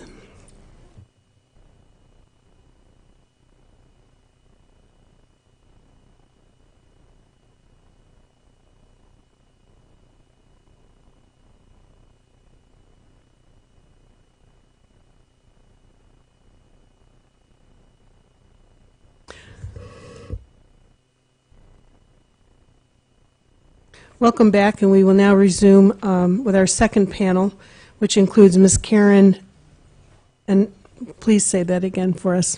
Pronounce your last name. It's Athanas. Athanas. Karen Athanas from the International Federation of Inspection Agency Americas. Ms. Nancy Coles from Kids in Danger. Ms. Crystal Ellis, mom of Camden Ellis and Pat founding member. And Ms. Carrie McGarry Funk from Maddie's Message. Thank you all very much for being here. We welcome you and look forward to hearing your comments. Ms. Athanas, you may begin. Good morning, Acting Chairman Burkle and Commissioners. My name is Karen Athanas, and I'm the Senior Policy Manager for the International Federation for Inspection Agencies Americas. Thank you for the opportunity to speak today regarding the Commission's agenda and priorities for fiscal years 2020 through 2021. IFIA is the trade federation representing the independent third-party testing, inspection, and certification industry.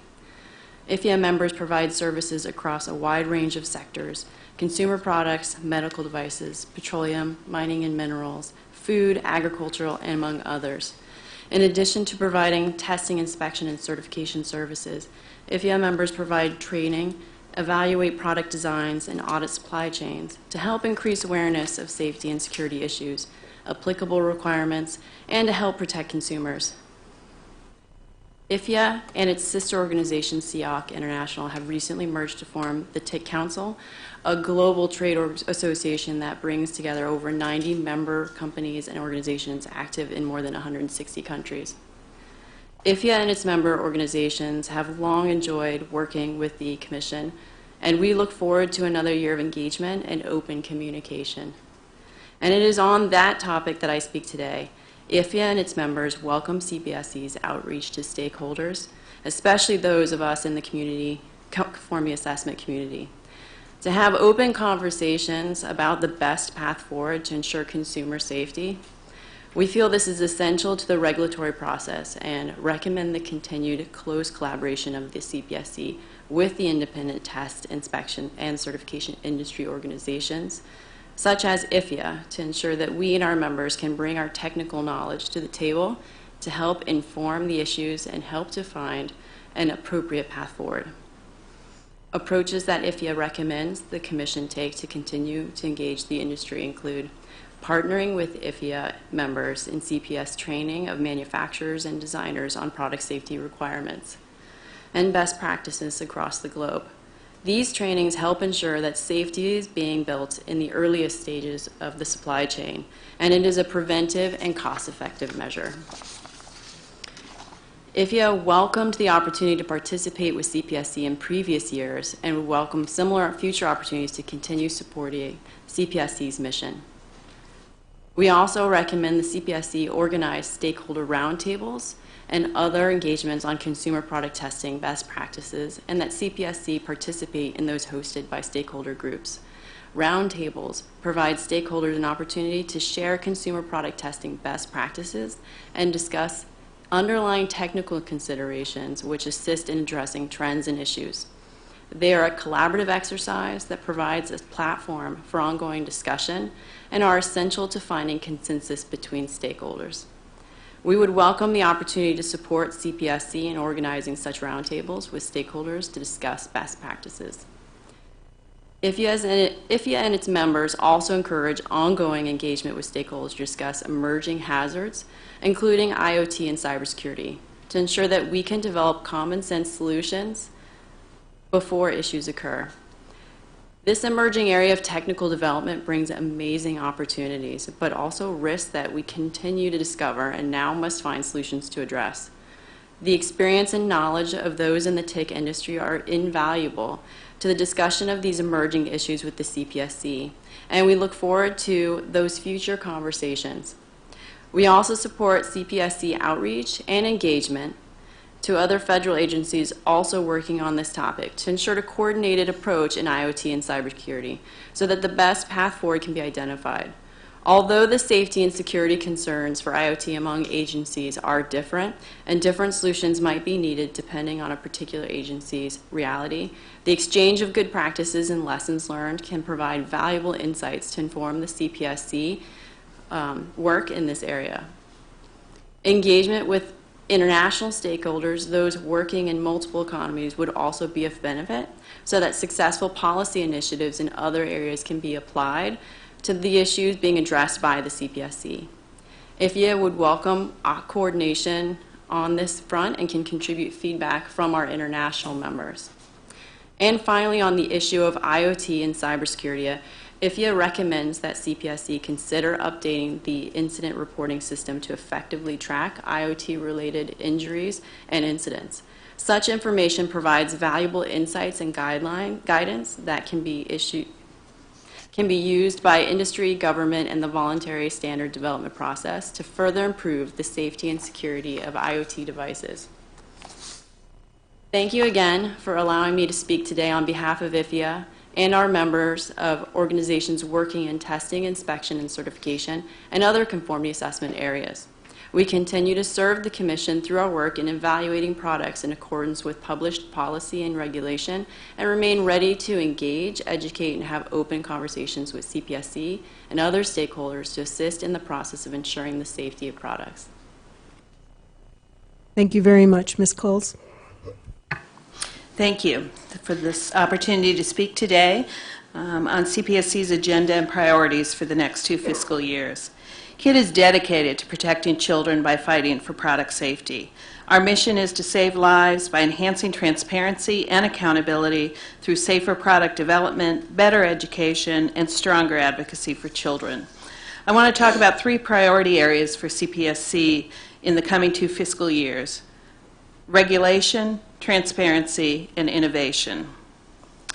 Through the implementation of the Consumer Product Safety Improvement Act, and including Danny's Law, Section 104, the CPSC has successfully developed strong mandatory standards for 23 types of durable infant and toddler products.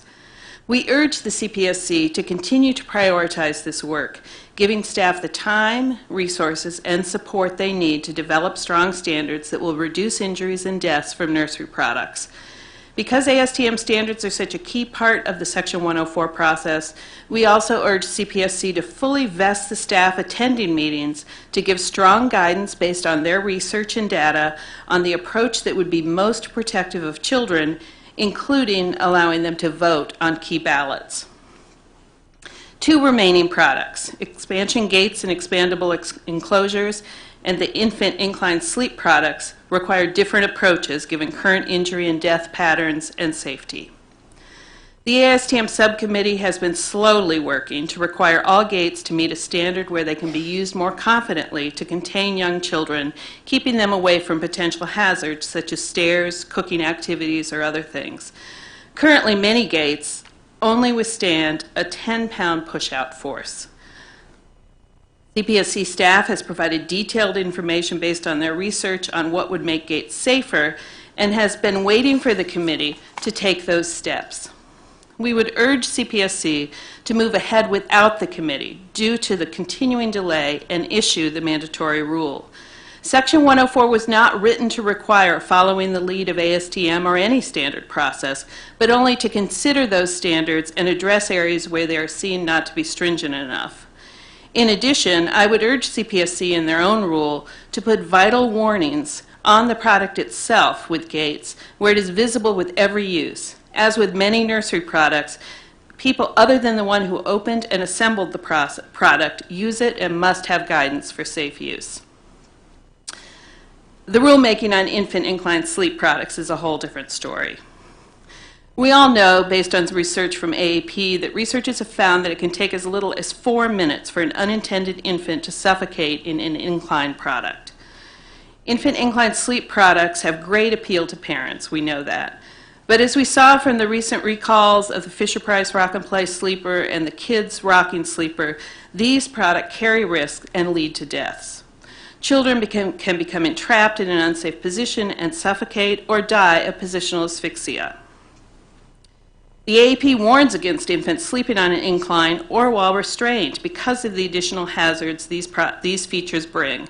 CPSC should stop the rulemaking on infant incline sleep products and require all infant sleep products to be covered either by the bassinet, play yard, non-full-size crib, or full-size crib standard. And while CPSC has issued a notice of proposed rulemaking on crib bumpers and ASTM is looking at firmness, warning, and other measures, we strongly support a ban of padded crib bumpers, or any crib bumpers. The American Academy of Pediatrics, as you've heard, has a strong recommendation against using crib bumper pads. The amount of time and money going into designing a possible test method and warnings for these unnecessary and dangerous products would be better spent joining Maryland, Ohio, Chicago, most major retailers, and state child care regulators in the country in stopping the sale and use of padded bumpers. Heed the lesson of the rock and play. If the doctors say it is dangerous, it probably is. Further, we believe CPSC should seek to include in Section 104 rulemaking all durable infant and toddler products. This will require CPSC to evaluate new products as they enter the marketplace. All products intended for sleep should meet a mandatory standard. As part of CPSIA, we have the Danny Kaiser Child Product Safety Notification Act that requires product registration cards in a conspicuous location on the product as well as a way to register online. We've heard already today that direct notification is key to effective recalls, and more should be done to encourage completion of registration by consumers, both for new products and when they purchase on the secondhand market. It has been 10 years since this requirement was implemented. In the coming years, CPSC should evaluate data from recalls conducted since that implementation to determine how it can be improved. This would include data on registration cards returned, online registrations, effort to use the data during recalls and any obstacles that were encountered, and efforts by companies to increase registration numbers. Recalls. Since 2001, as many of you know, KID has been reporting annually on children's product recalls. In March, we released our report on 2018 recalls. The number of recalls overall was the lowest since 2003, and the number of children's product recalls was the lowest since we started tracking. Sometimes those low numbers are a good thing. However, this time we believe that other less effective actions have been taken in lieu of recalls, and we do not see it as a positive step. I'd like to read you something from my last year's testimony at this same hearing. We applaud the CPSC action to begin the mandatory recall process on the Britax Bob branded strollers, involved in dozens of injuries.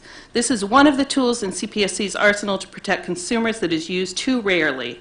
While it might not lead to a recall for a period of time, it does give consumers information previously hidden through Section 6B that they can use to protect their families. What a difference a year makes. Instead of a recall, CPSC settled for an anemic education campaign, announced during the shutdown and ends just 8 months from now. What is the available data showing? Will the remaining 8 months solve the problem of wheels that fall off of strollers unexpectedly? What are CPSC and Britax doing to get even this weak response in front of consumers? We were concerned to read that Britax was not complying with the agreement in terms of notifying retailers and wonder what else is going unchecked. We urge CPSC to use evidence of continued incidents with this product to again call for a recall. We have several recommendations for CPSC from our recall report that we've submitted with this testimony. To summarize, we call on CPSC to increase their efforts and the company's efforts to notify consumers through social media, direct notification, enforce the voluntary ASTM standard for furniture stability and recall noncompliant units, and reinvigorate efforts to find products with design hazards and get them off the market sooner. On transparency, There has been much talk about the release of information from CPSC without following the Section 6B procedure. We agree. If companies have been afforded protection, CPSC should follow those rules. However, the information being protected has public safety implications. Section 6B restricts CPSC's ability to warn the public about product hazards and keeps consumers in the dark about dangerous products they have in their home and use daily. I'd like to just talk briefly about the FOIA process, a process that we use frequently. We found the process to be tedious, to say the least. We get a lot of paperwork and very little useful information. Often the original response to our request is inadequate, and it takes months to get the information we were first asking for. Most of the reports are heavily redacted, even of publicly available information, such as county and social media posts. Our ability to protect families is compromised by CPSC's inability to efficiently and effectively fill a request for information. CPSC has all kinds of barriers in place, such as Section 6B, to keep consumers from getting information. The FOIA office should be a welcoming portal to help CPSC be more transparent with what information they can share. I'm trying to figure out what to talk through the last couple points. I do believe on innovation that the area of recall effectiveness is what can benefit the most from innovation.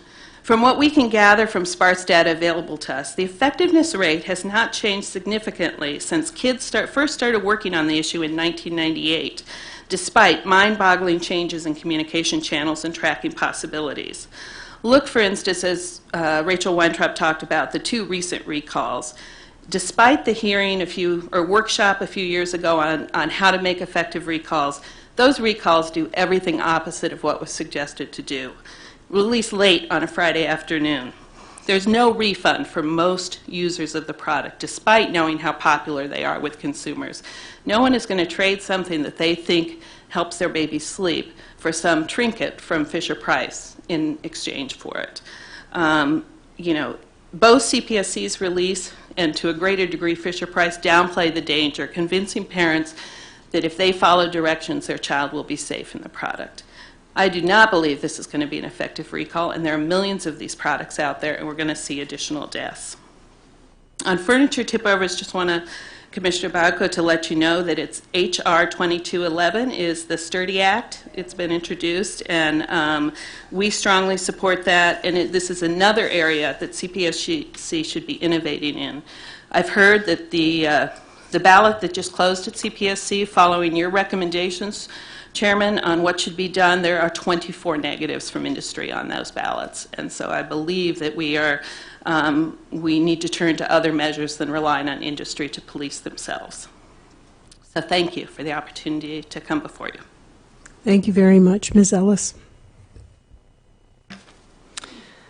Hello, my name is Crystal Ellis. I'm an elementary educator, a mom, a child safety advocate, and I'm here representing our group, Parents Against Tipovers. I want to begin by saying thank you to each one of you today for allowing me the opportunity to speak. In June of 2014, my son, Camden Ellis, was the 7th child to die that we know of due to an unstable dresser made by IKEA. At the time, I thought it was a freak accident, and I had no idea that this was a danger in my home. His dresser was 30 3/4 inches tall. When I discovered that he was not only the 7th child to die because of the negligence of this particular manufacturer without a recall, but that children were dying at the rate of 1 every 10 days, I was absolutely devastated. How was this possible? I had taken multiple getting ready for baby classes, had put up baby gates, outlet covers, cabinet locks, and had our car seat professionally installed as a first-time parent. None of the professional educators, healthcare providers, mom group leaders, or other parents had ever told me about the risk of dresser tipovers killing my son. I know that there are many other parents in this country that also have no idea that the dresser is a risk in their home. They assume, as I did, that any product that is sold to consumers in the United States of America has been vetted and tested by their government and would not be sold if it could kill us. One death every 10 days is a crisis that needs to be immediately addressed. It has already been almost 5 years since the death of my son, over 14 years since the death of Kim Amato's daughter Megan, the earliest death in our group, and not enough has been done to keep our children safe today. In our opinion, there are several factors that are keeping unsafe dressers in our homes. First is 6B. Commissioner Kaye said it best recently when he said, "People die because of 6B. It's as simple as that." We have no idea why this rule is legal when there are no similar restrictions on sister agencies or proof that is acting as intended. I listened to the entire hearing the other day titled, "Is the CPSC Fulfilling Its Mission?"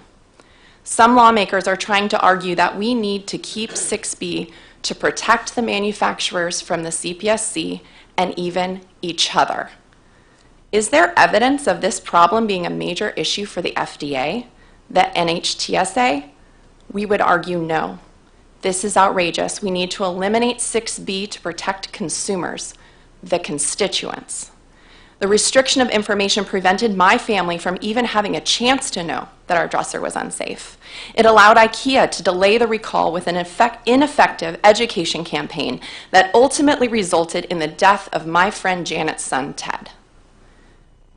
This leads me to our next concern, the effectiveness and lack of recalls. In 2018, according to a recall report by Kids in Danger, there were 0 recalls of dressers.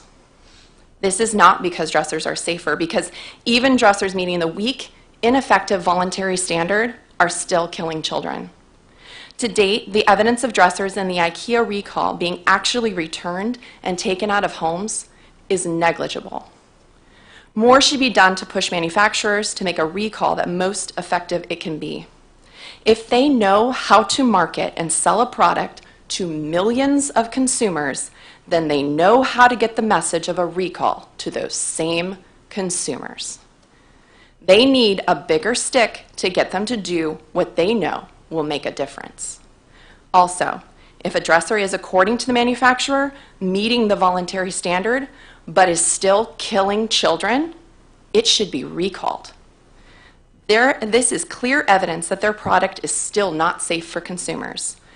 We are encouraged by Chairman Burkle's words at the AKIPSO conference when she said that she would begin work to recall all dressers that do not currently meet the voluntary standard, because manufacturers and consumers need to know that the government expects manufacturers to make safe products to sell in the United States. This starts with compliance with safety standards in their own industry. We expect to see strong and deliberate actions that back up these words so that manufacturers know that there's an expectation to comply. This is an important interim step as the CPSC finishes data collection testing that's already underway to identify more specifics about the hazard. Third, we would like to address the standard-making process for dresser safety. By multiple accounts and measures, this ASTM subcommittee, F1542, is one of the most contentious subcommittees overseen by ASTM. They have stalled for years on addressing this furniture tip-over issue. There's a current ballot to vote on Chairman Burkle's recommendations of raising the test weight to 60 pounds and lowering the height to 27 inches, as well as clarifying the phrase up to and including the age of 5 to say including children up to 72 months old. We are wary that they will make this change, even with pressure from Chairman Burkle, consumer advocates, and parent consumers. And hearing what Nancy had to say about 24 negatives, I can already see how this meeting is going to go next week. We urge the CPSC to have a strong presence in future ASTM meetings, including the one next week, May 10th, to show that you're holding them accountable and to be a voice of clarification when disagreements arise, and they will. Some manufacturer members of the ASTM subcommittee have argued that we should make the current voluntary standard mandatory. But we know that the current standard is not strong enough. Proof of this exists.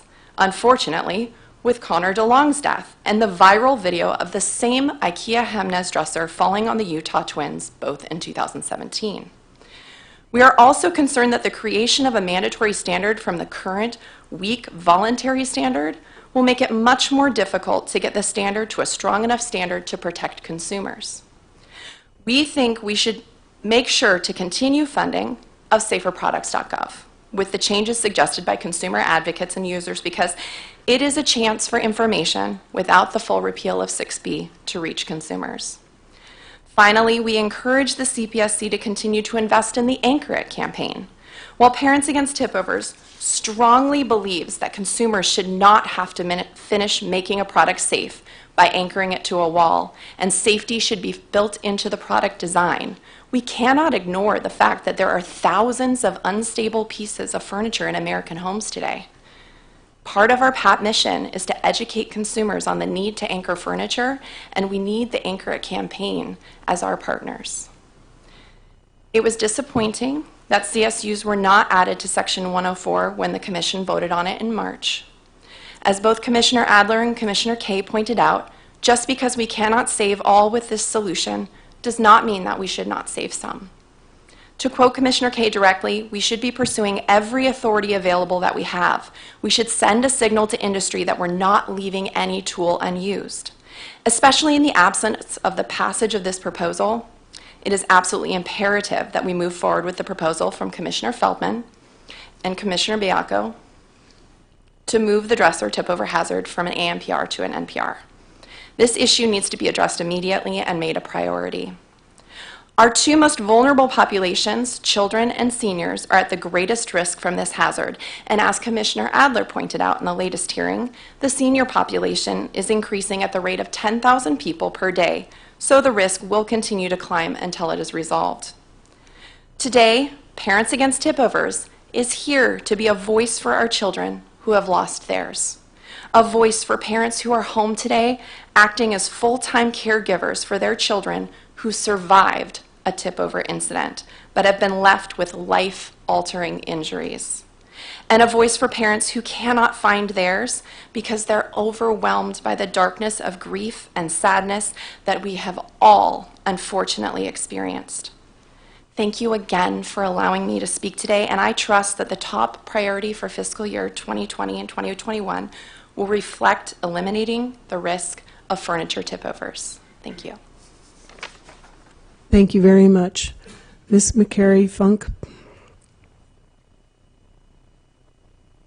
Good morning, and thank you for allowing me to be here. This is my first time speaking in this forum, so forgive me if I stumble a little. I'm glad to be here with Crystal and Megan as my daughter Madison died from a falling dresser. I'm not going to talk about a lot of statistics today because I think it's important. You've heard the statistics, you know the statistics, and you publish the statistics. But I think it's really important for you to see the families behind the statistics and what our life has been like for the last 12 years since our daughter died.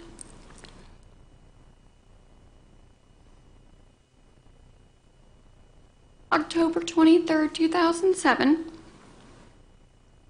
our life became a blur. Our family was rocked to the core. It was late in the afternoon and I was at work. My husband and I both work for the same company in the same building. His executive assistant came and got him and said, "Hey, there's an emergency, you need to go home." We didn't realize how bad it was.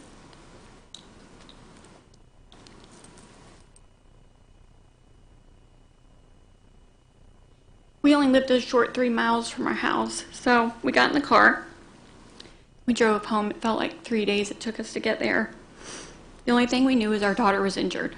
We didn't have any idea how bad it was. We just prayed everything was going to be okay when we got there. And when we got there, we knew it wasn't. We pulled onto our street. It was like a scene out of a movie. Fire trucks, police cars, ambulances. As a matter of fact, an ambulance was pulling off as we got there. That ambulance was carrying my daughter. I literally jumped out of our moving truck and chased that ambulance down our street. They wouldn't let me in. They said they had to go. I went inside to find our babysitter, who was also a family member of ours, and our hysterical 4-year-old son. When our sitter went to get Madison up from her nap, she found her underneath her dresser. She frantically removed the dresser. Her body, her face was blue. She was under the dresser. She quickly regained color when the dresser was off of her, so she thought there might be some hope. She called 911. She did CPR. What she experienced that day changed her life forever. We can only imagine that Madison was trying to get her juice cup sitting on the top of her dresser.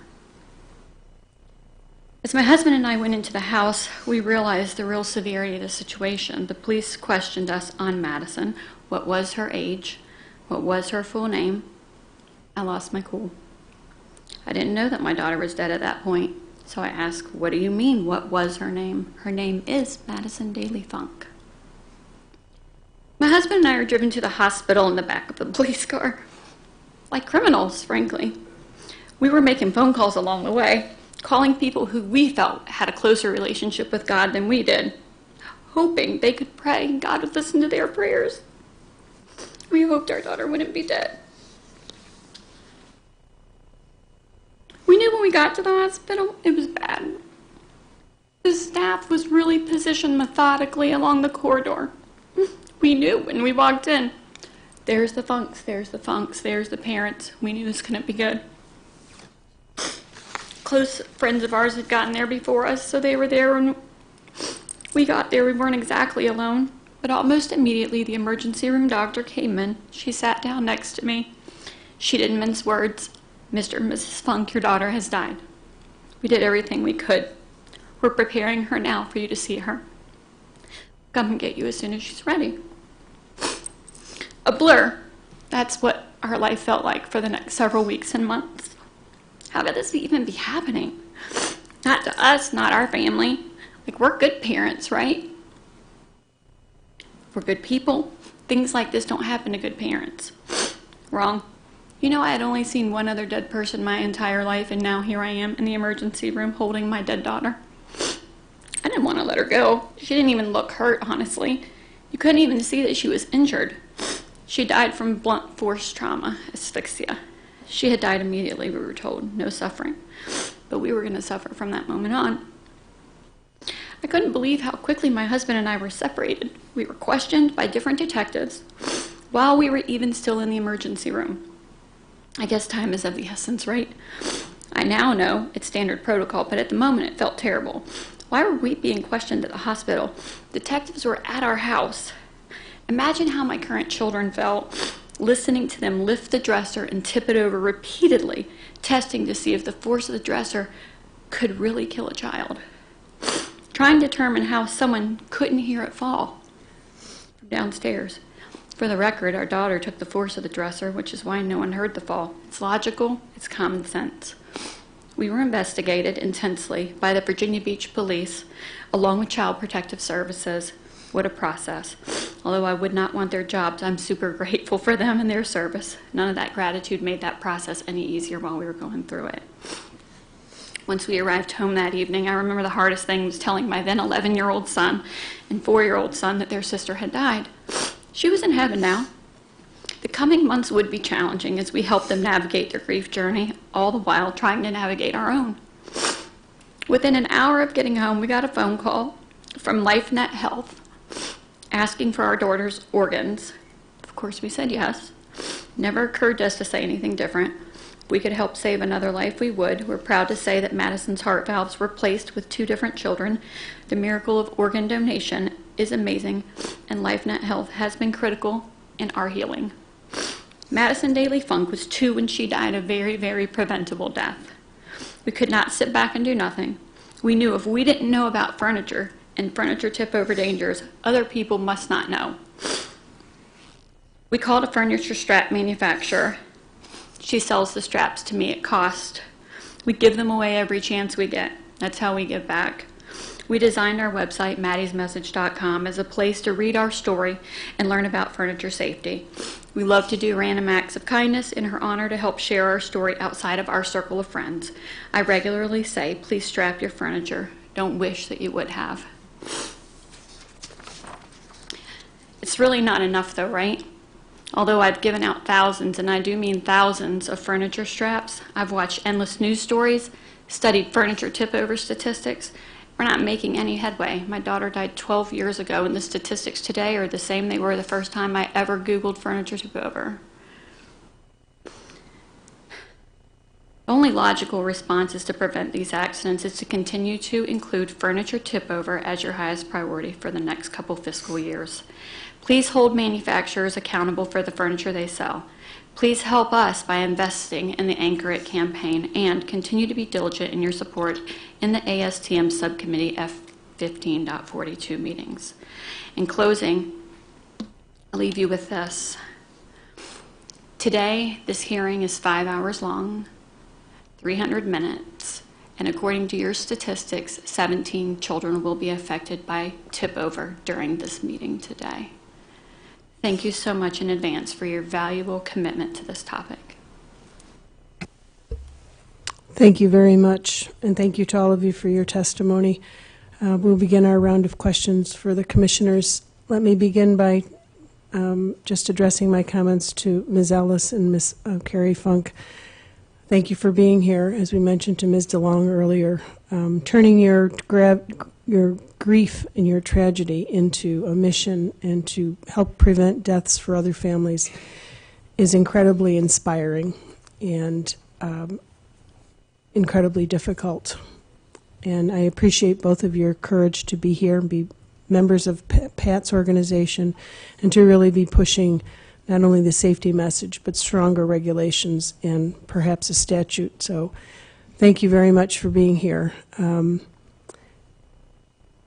I think it's important to note, you've heard from all the commissioners earlier in the first panel, but tip-overs and solving the problem is a priority for this agency. And I want to, first of all, say that each one of the commissioners sitting in this dais believes it's a problem that can be solved. And as Ms. DeLong said, it has to be a collective action.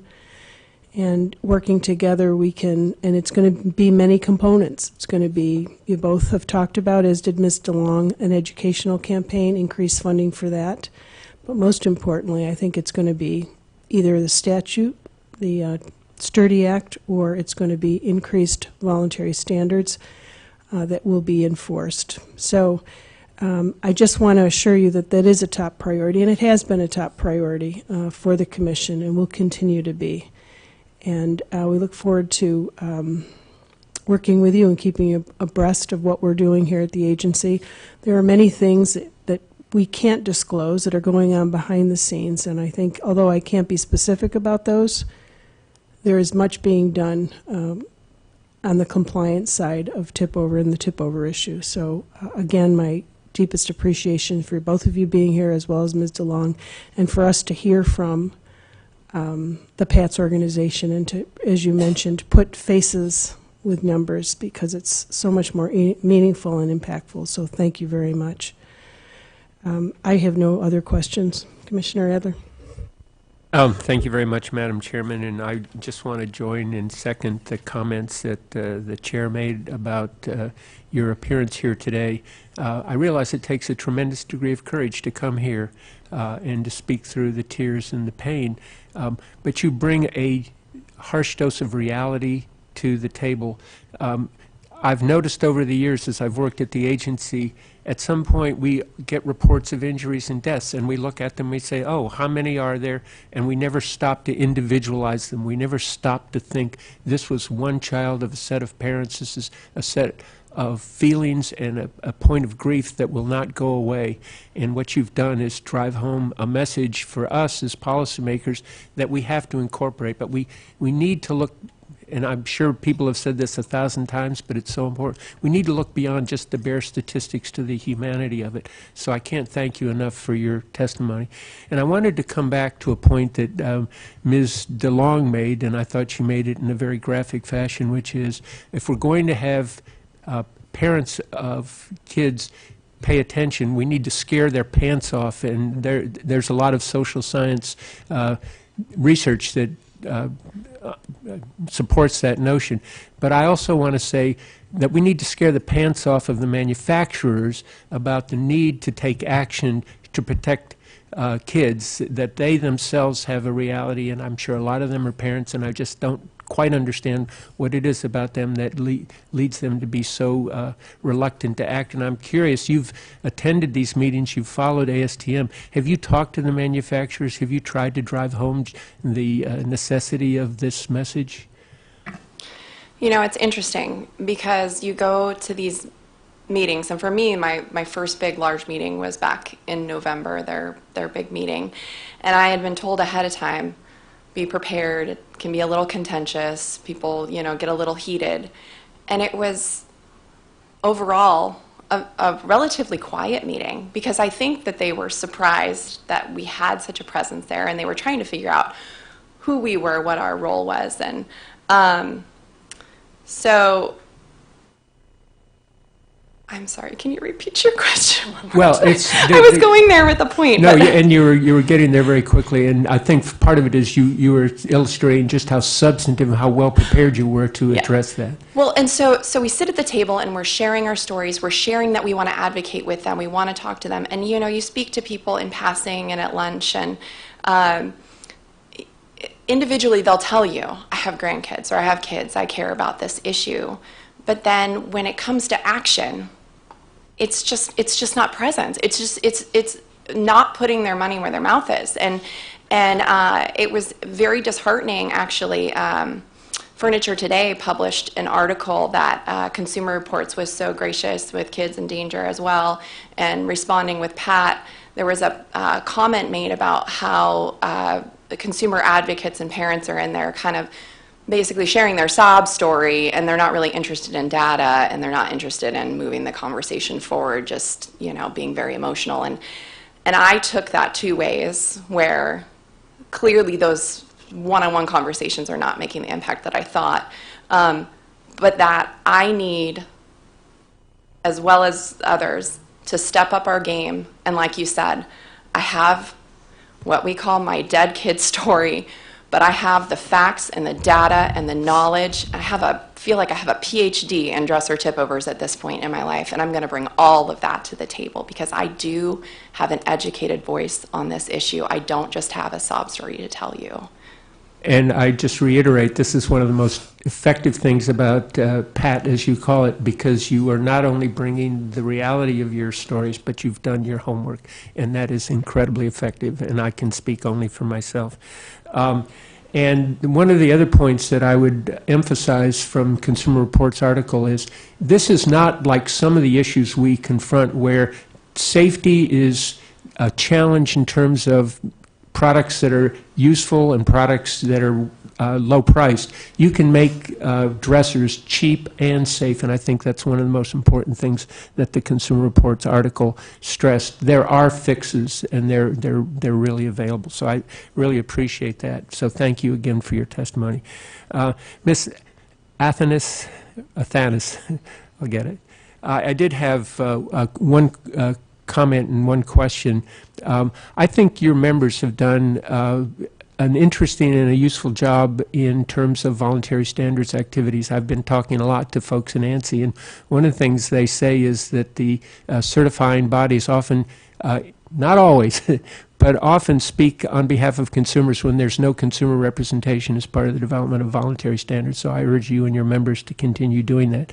But you probably haven't heard me as the common scold, but I did want to be back to one point of scolding that I've raised, which is I think your members have developed a very profitable practice from the fact that the CPSIA required third-party testing.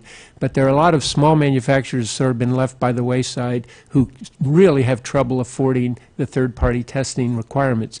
And some of them have adopted by just abandoning their production.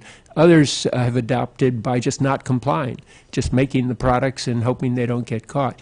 And so my question is, what, if anything, has your group, in terms of policy pronouncements, done to address the concerns of the small manufacturers who really have trouble affording your services?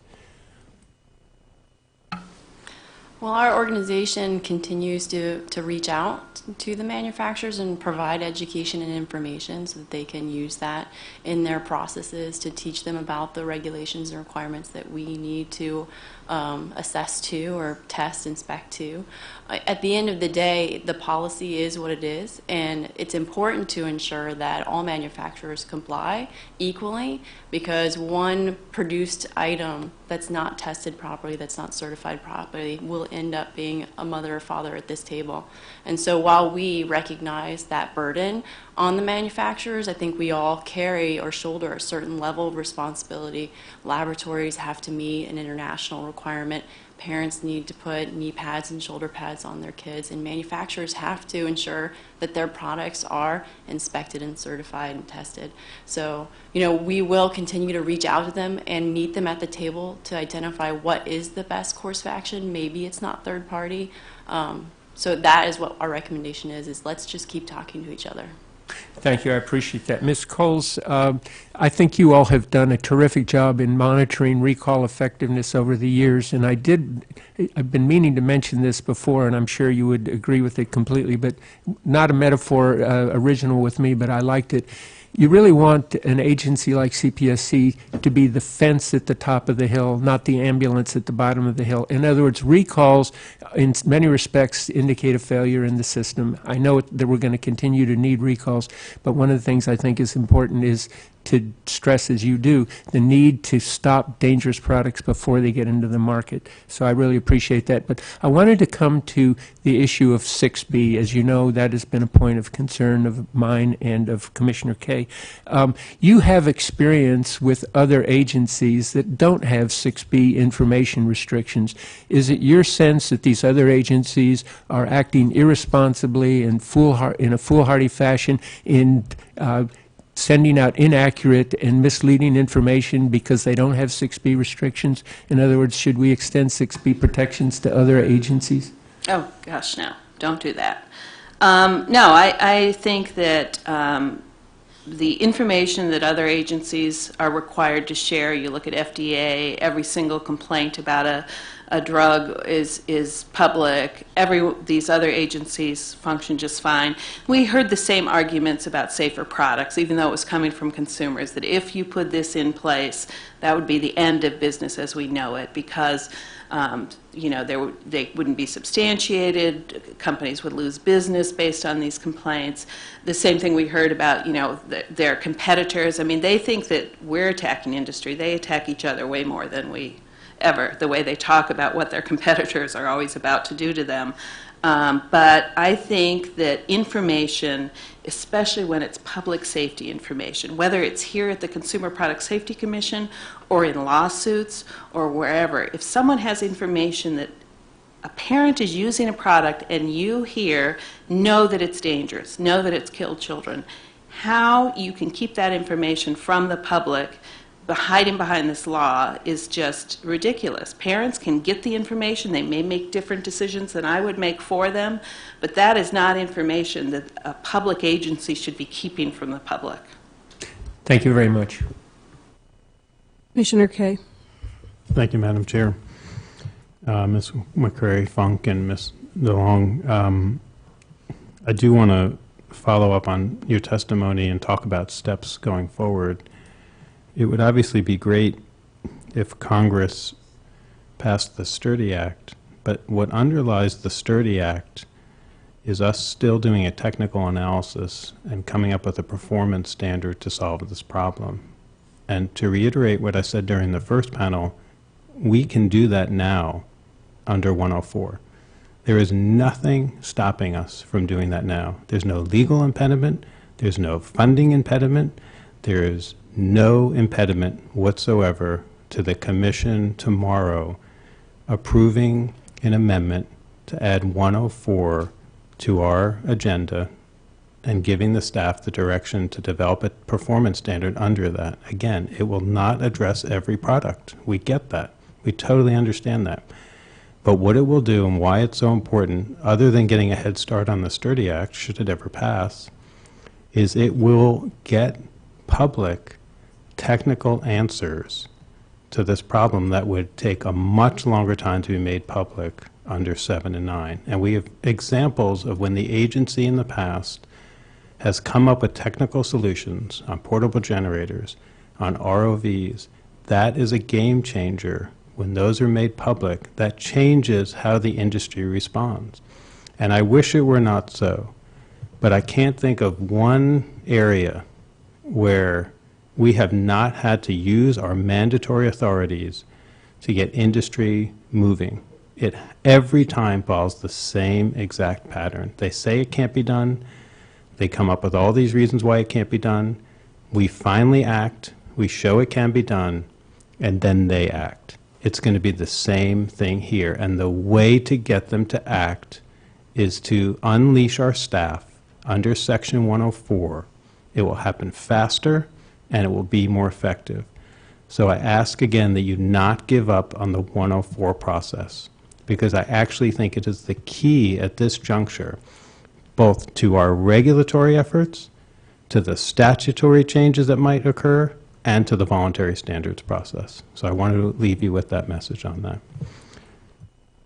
Ms. Coles, you mentioned FOIA. Thank you for raising that.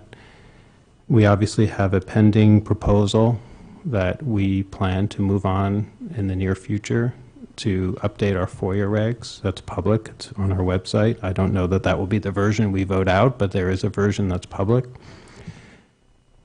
In your mind, is the agency putting aside its restrictions, but from your experience, are we being as transparent and as efficient in releasing information as we can?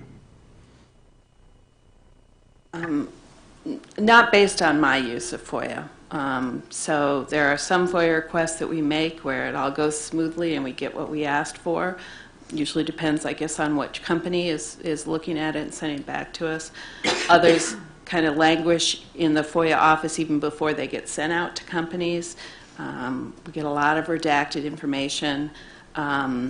And it's very difficult. I mean, we've been unable, for instance, to look at the issue of recall effectiveness through your own numbers because so many of them are either redacted or we simply never get the form. So I think it can be in office, and I know there are attempts to make it run more smoothly, and I appreciate those. It can be an office that can help give the public the information that you have so that they can be safer, keep their children safer.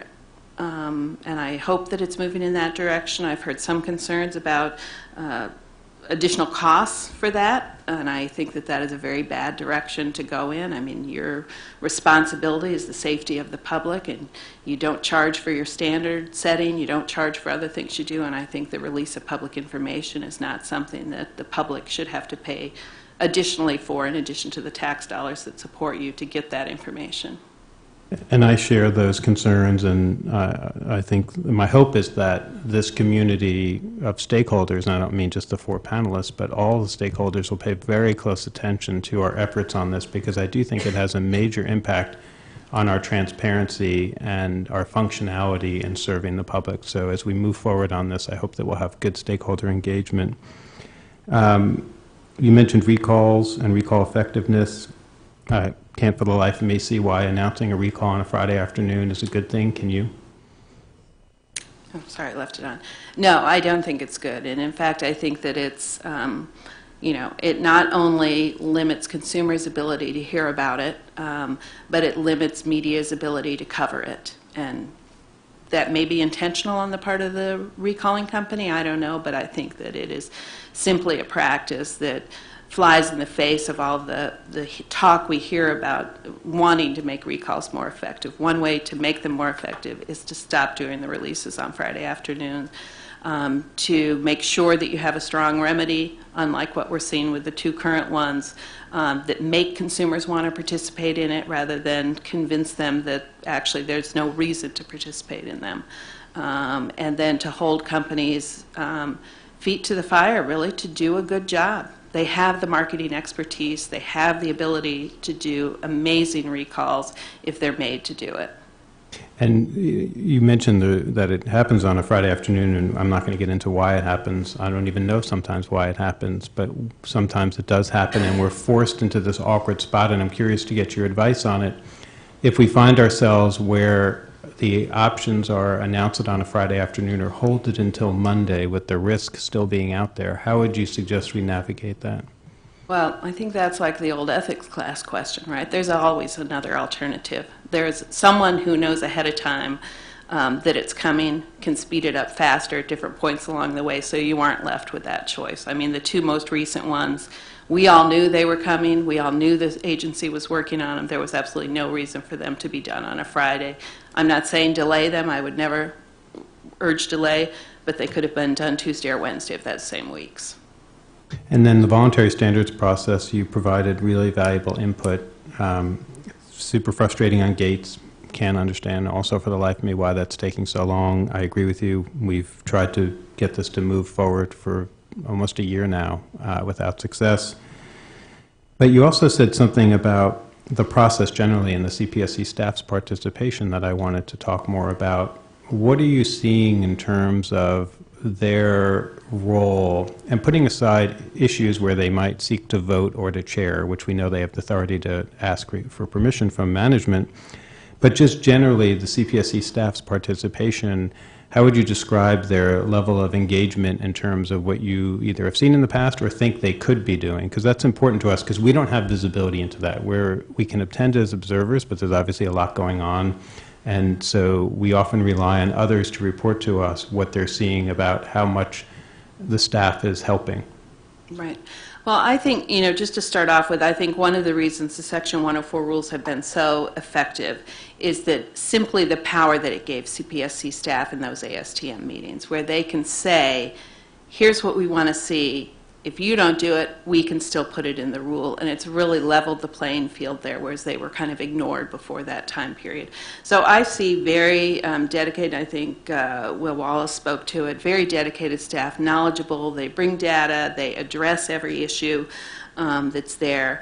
But the technical staff in the room, they do everything they can. They do not have the same authority as if someone from the executive office was there. And a good example of that is that's how we got the laundry packet meeting, is Mark Schoen would come and sit in on those meetings and urge people to participate and to move forward, or that CPSC would. That makes a huge difference. And there's some, we've mentioned one committee in particular that I'm just not sure can be saved. I just don't see a way out of the dysfunction of the furniture committee at this point. So we're hoping that we can take it somewhere else and deal with that standard, as you said, through 104s, through some combination of these other ones, because everyone's tired of waiting for something to happen in that area. Ms. Athenis, just to leave with you, you mentioned during your testimony that you thought that the agency should improve our incident collection system to capture IoT-related occurrences. Can you give us some more specific suggestions? And if you're not prepared now, that's totally fine if you want to follow up with us. But it would be great to know more specifically what we might tweak to be able to capture that data more accurately. In that case, I will have to collect additional information and follow up with you, but I'm happy to do so. That'd be great. We'd be eager to see that. Thank you, everybody. Thank you very much. Commissioner Baiocco. Thank you, and I'll pick up where Commissioner Feldman left off. I'm sorry, Commissioner Kaye left off. I agree that I'm a big supporter of best practices and lessons learned and getting ahead of the curve. So, is it Athenis? Athenis. I would like to follow up with you, whether today or in the future, about some of your recommendations on whether it's IoT or anything else. I do think this agency has fallen a little short on putting in some more modern or up-to-date best practices and lessons learned. So let's talk about that a little bit more. I would like to perhaps introduce some of those ideas at the midterm. Okay, Ms. Coles, a couple points. One, the Friday afternoon challenge, I think, is a legitimate one. I think it should apply to this agency as well. I'm not a big supporter of sending things out on a Friday afternoon either. And I do agree with Commissioner Kaye that there are sometimes a situation that you're stuck with, hey, we get this out Friday or we wait till Monday. So I'm not saying there's anything, sinister about a Friday afternoon, but your point is well taken, and I think it should apply to this agency as well. I am happy that you raised the issue on FOIA.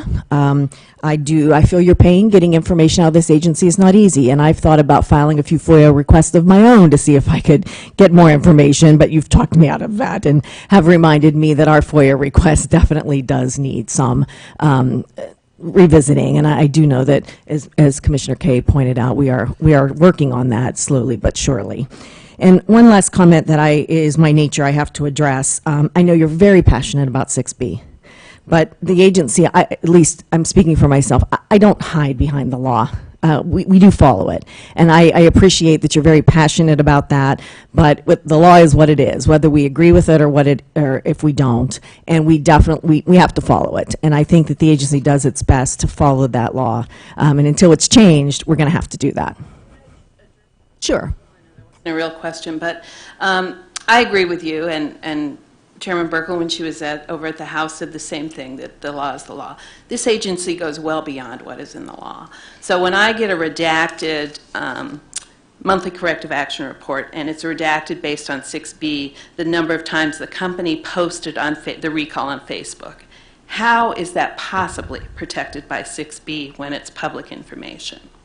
Or when I hear someone doesn't want to talk about a civil penalty or a recall because of 6B, once the product has been recalled, 6B really should not apply.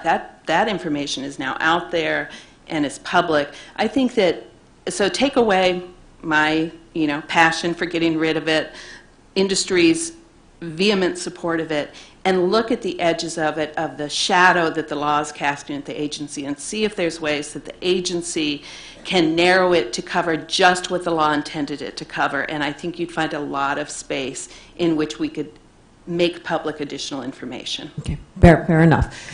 Ladies, thank you. There's nothing that I can say that hasn't already been said, and I do appreciate you coming here, sharing your story. It's painful, to say the least, and I do appreciate you being involved. Mrs. Ellis, you're right. You are very well versed in this area, as are your colleagues in this, and I am beyond angry as to when I hear the behavior that goes on at these meetings. This must be fixed. Nobody's going to convince me otherwise. I have a question, though, and I'm just speaking off the cuff, and then somebody's going to tell me we've already tried this or we don't have authority to do this. Has there been any discussion about some type of more creative approach, like mediation, where we get everybody in the room and we do it more from what's the best performance standard? Because I do agree, whether it's 104 or Section 7 or what have you got to have a strong standard, whether it becomes voluntary, mandatory, or what have you. We're not there. And that's the part that frustrates me. I get frustrated when I hear, well, this or that, or, 50 pounds, 60 pounds. I want to know what fixes this. And I know people in that room know the answer. So is there another way that's been discussed that we can get to that point? In my limited experience, I have found that this meeting that we go to feels a lot like mediation, where we say something, they say something, somebody changes maybe a line, and then somebody comes back and says, no, I don't want to change that line, so we take that off, and then literally it goes this way, back and forth, back and forth, back and forth, and then we get to the end of the meeting and they go, I guess we're just going to have to table it and we'll see you in 6 months. That's the part that needs to stop. So that's what's happening, is that they say, oh, we're going to start this conversation, and they put it on the agenda and we have it. It goes back and forth, back and forth. Now it goes to a task force. And like Megan pointed out, sometimes there's meetings outside of the task force that come, and then we talk at the task force, and we do the same sort of little dance where we move this way, we move that way. Then we come back to the General Assembly and in the meeting, and literally over and over and over again. I mean, was it Einstein that said the repeating of the same behavior over and over again, expecting different results. It's the definition of insanity. Right. So, but I think it is deliberate. I think it is intentional. I think they know they have a number of hours to fill. They have a meeting that is required, and they work in tandem to have this push until they can get to the next 6-month meeting. That's where I'm at. And so for me, the next step, with mediation, so Megan died in 2004, and Kim's been abdicating since then. And she's, so she's been in this game longer than me, and she said she's seen this over and over again. And what I want to say is, I understand what the right channels are. I understand that becoming involved in ASTM, meeting with you, educating. We've tried that, and that's where the legislation comes in. That's where we're at, is because we tried those channels. We did our very best to work with them, and we've reached an impasse, and that's where the next step is the Sturdy Act. And I am very much looking forward to you reading the specifics of this legislation, because I think it's going to address some of the conversation that you're wondering about. I think what I'm hearing, though, is that the Sturdy Act will give us a means by which to fix we still need the technical solution. It has some of the technical requirements. Okay. All right. Thank you very much. I appreciate you all being here. Thank you. Thank you very much, Commissioner Feldman. Thank you. I wanted to pick up on what Commissioner Biacco had mentioned with respect to 6B and the statute. I see my role as a commissioner as enforcing the law as it's written. I understand the conversation about 6B. I'm interested in working with my fellow commissioners to point out areas where the law might be improved, and I would welcome your input in that. But I've pledged to faithfully execute the law as it's written without fear or favor, and this is a commitment that I take seriously. I think this is an ongoing conversation. Let's have it, but I just wanted to get that in on the record. Ms. Ellis and Ms. McQuarrie-Funk, I want to thank you both for being here and for sharing, frankly, your heartbreaking stories. I want you to know that I hear you. I'm listening to you. There's more that CPSC can and should be doing with respect to furniture tip-overs. I share your concerns about the adequacy of the current voluntary standard. I also share your concerns about the pace of progress in the ASTM subcommittee. I agree with Commissioner Kaye that the agency needs to take the lead on technical findings. But I also believe that we can do that right now under Section 7 and 9. We can do this right now. And we'll have a standard that covers all CSUs, not just a narrow subset of the product category. I don't have a question for either of you right now, other than to ask that you continue to remain engaged with us and on the issue, and I know that you will be. The expertise that Parents Against Tip-Over brings to the discussion is invaluable, and I hope that we'll continue to have the benefit of your counsel as the Commission moves forward with a mandatory standard. Absolutely. We are pledged to be here at the table. Thank you very much. Ms. Cowles, I also want to thank you for being here today and for your thoughts about how the agency uses product registration cards for durable infant or toddler products. Under Danny Kaiser, CPSC is authorized to issue requirements about what should be included on these cards. And this data, it's important. People like to say that CPSC is a data-driven agency. It's my view that the agency would benefit from reinforcing its data science expertise on forms and questionnaires like what's required under the statute. It matters how questions are asked. It matters what data fields are collected. A small tweak here or there can drastically expand or contract the agency's perspective into a particular market dynamic. And that's part of the reason that Commissioner Biacco and I introduced an amendment to hire a chief data officer. I'm glad that a form of that amendment was ultimately approved. I think more work needs to be done to make sure that the position's funded and implemented appropriately. But I want to hear from you about what more the agency can do to leverage these registration cards to help CPSC better execute on its safety mission. Well, I think that, part of maybe what I don't have the information on is I'm not sure CPSC ever has access to those cards, right? I think that they're for the companies to collect. But I think we have this 10-year experiment, right? We felt that this was important, that people be able to register their products. We know direct notification is important. Let's analyze it. Let's look through the recalls. And this requires getting good information from the companies on the recalls, which from what I've seen from monthly corrective action reports may not be there, but you can certainly go back and try and get some of it.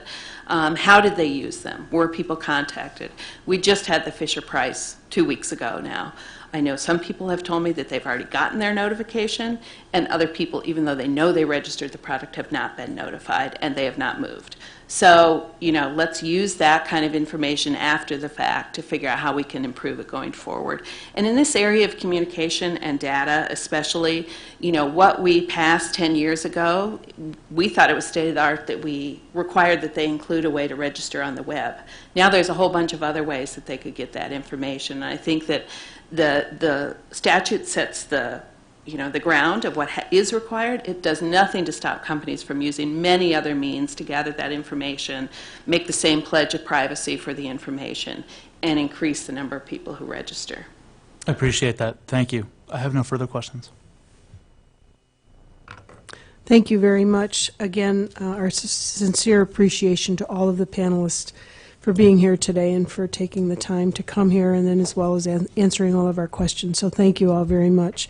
We will now break for lunch, and we will resume in 1 hour. The time right now is exactly 12:45, so we will resume at 1:45. Thank you all very much, and we will temporarily adjourn.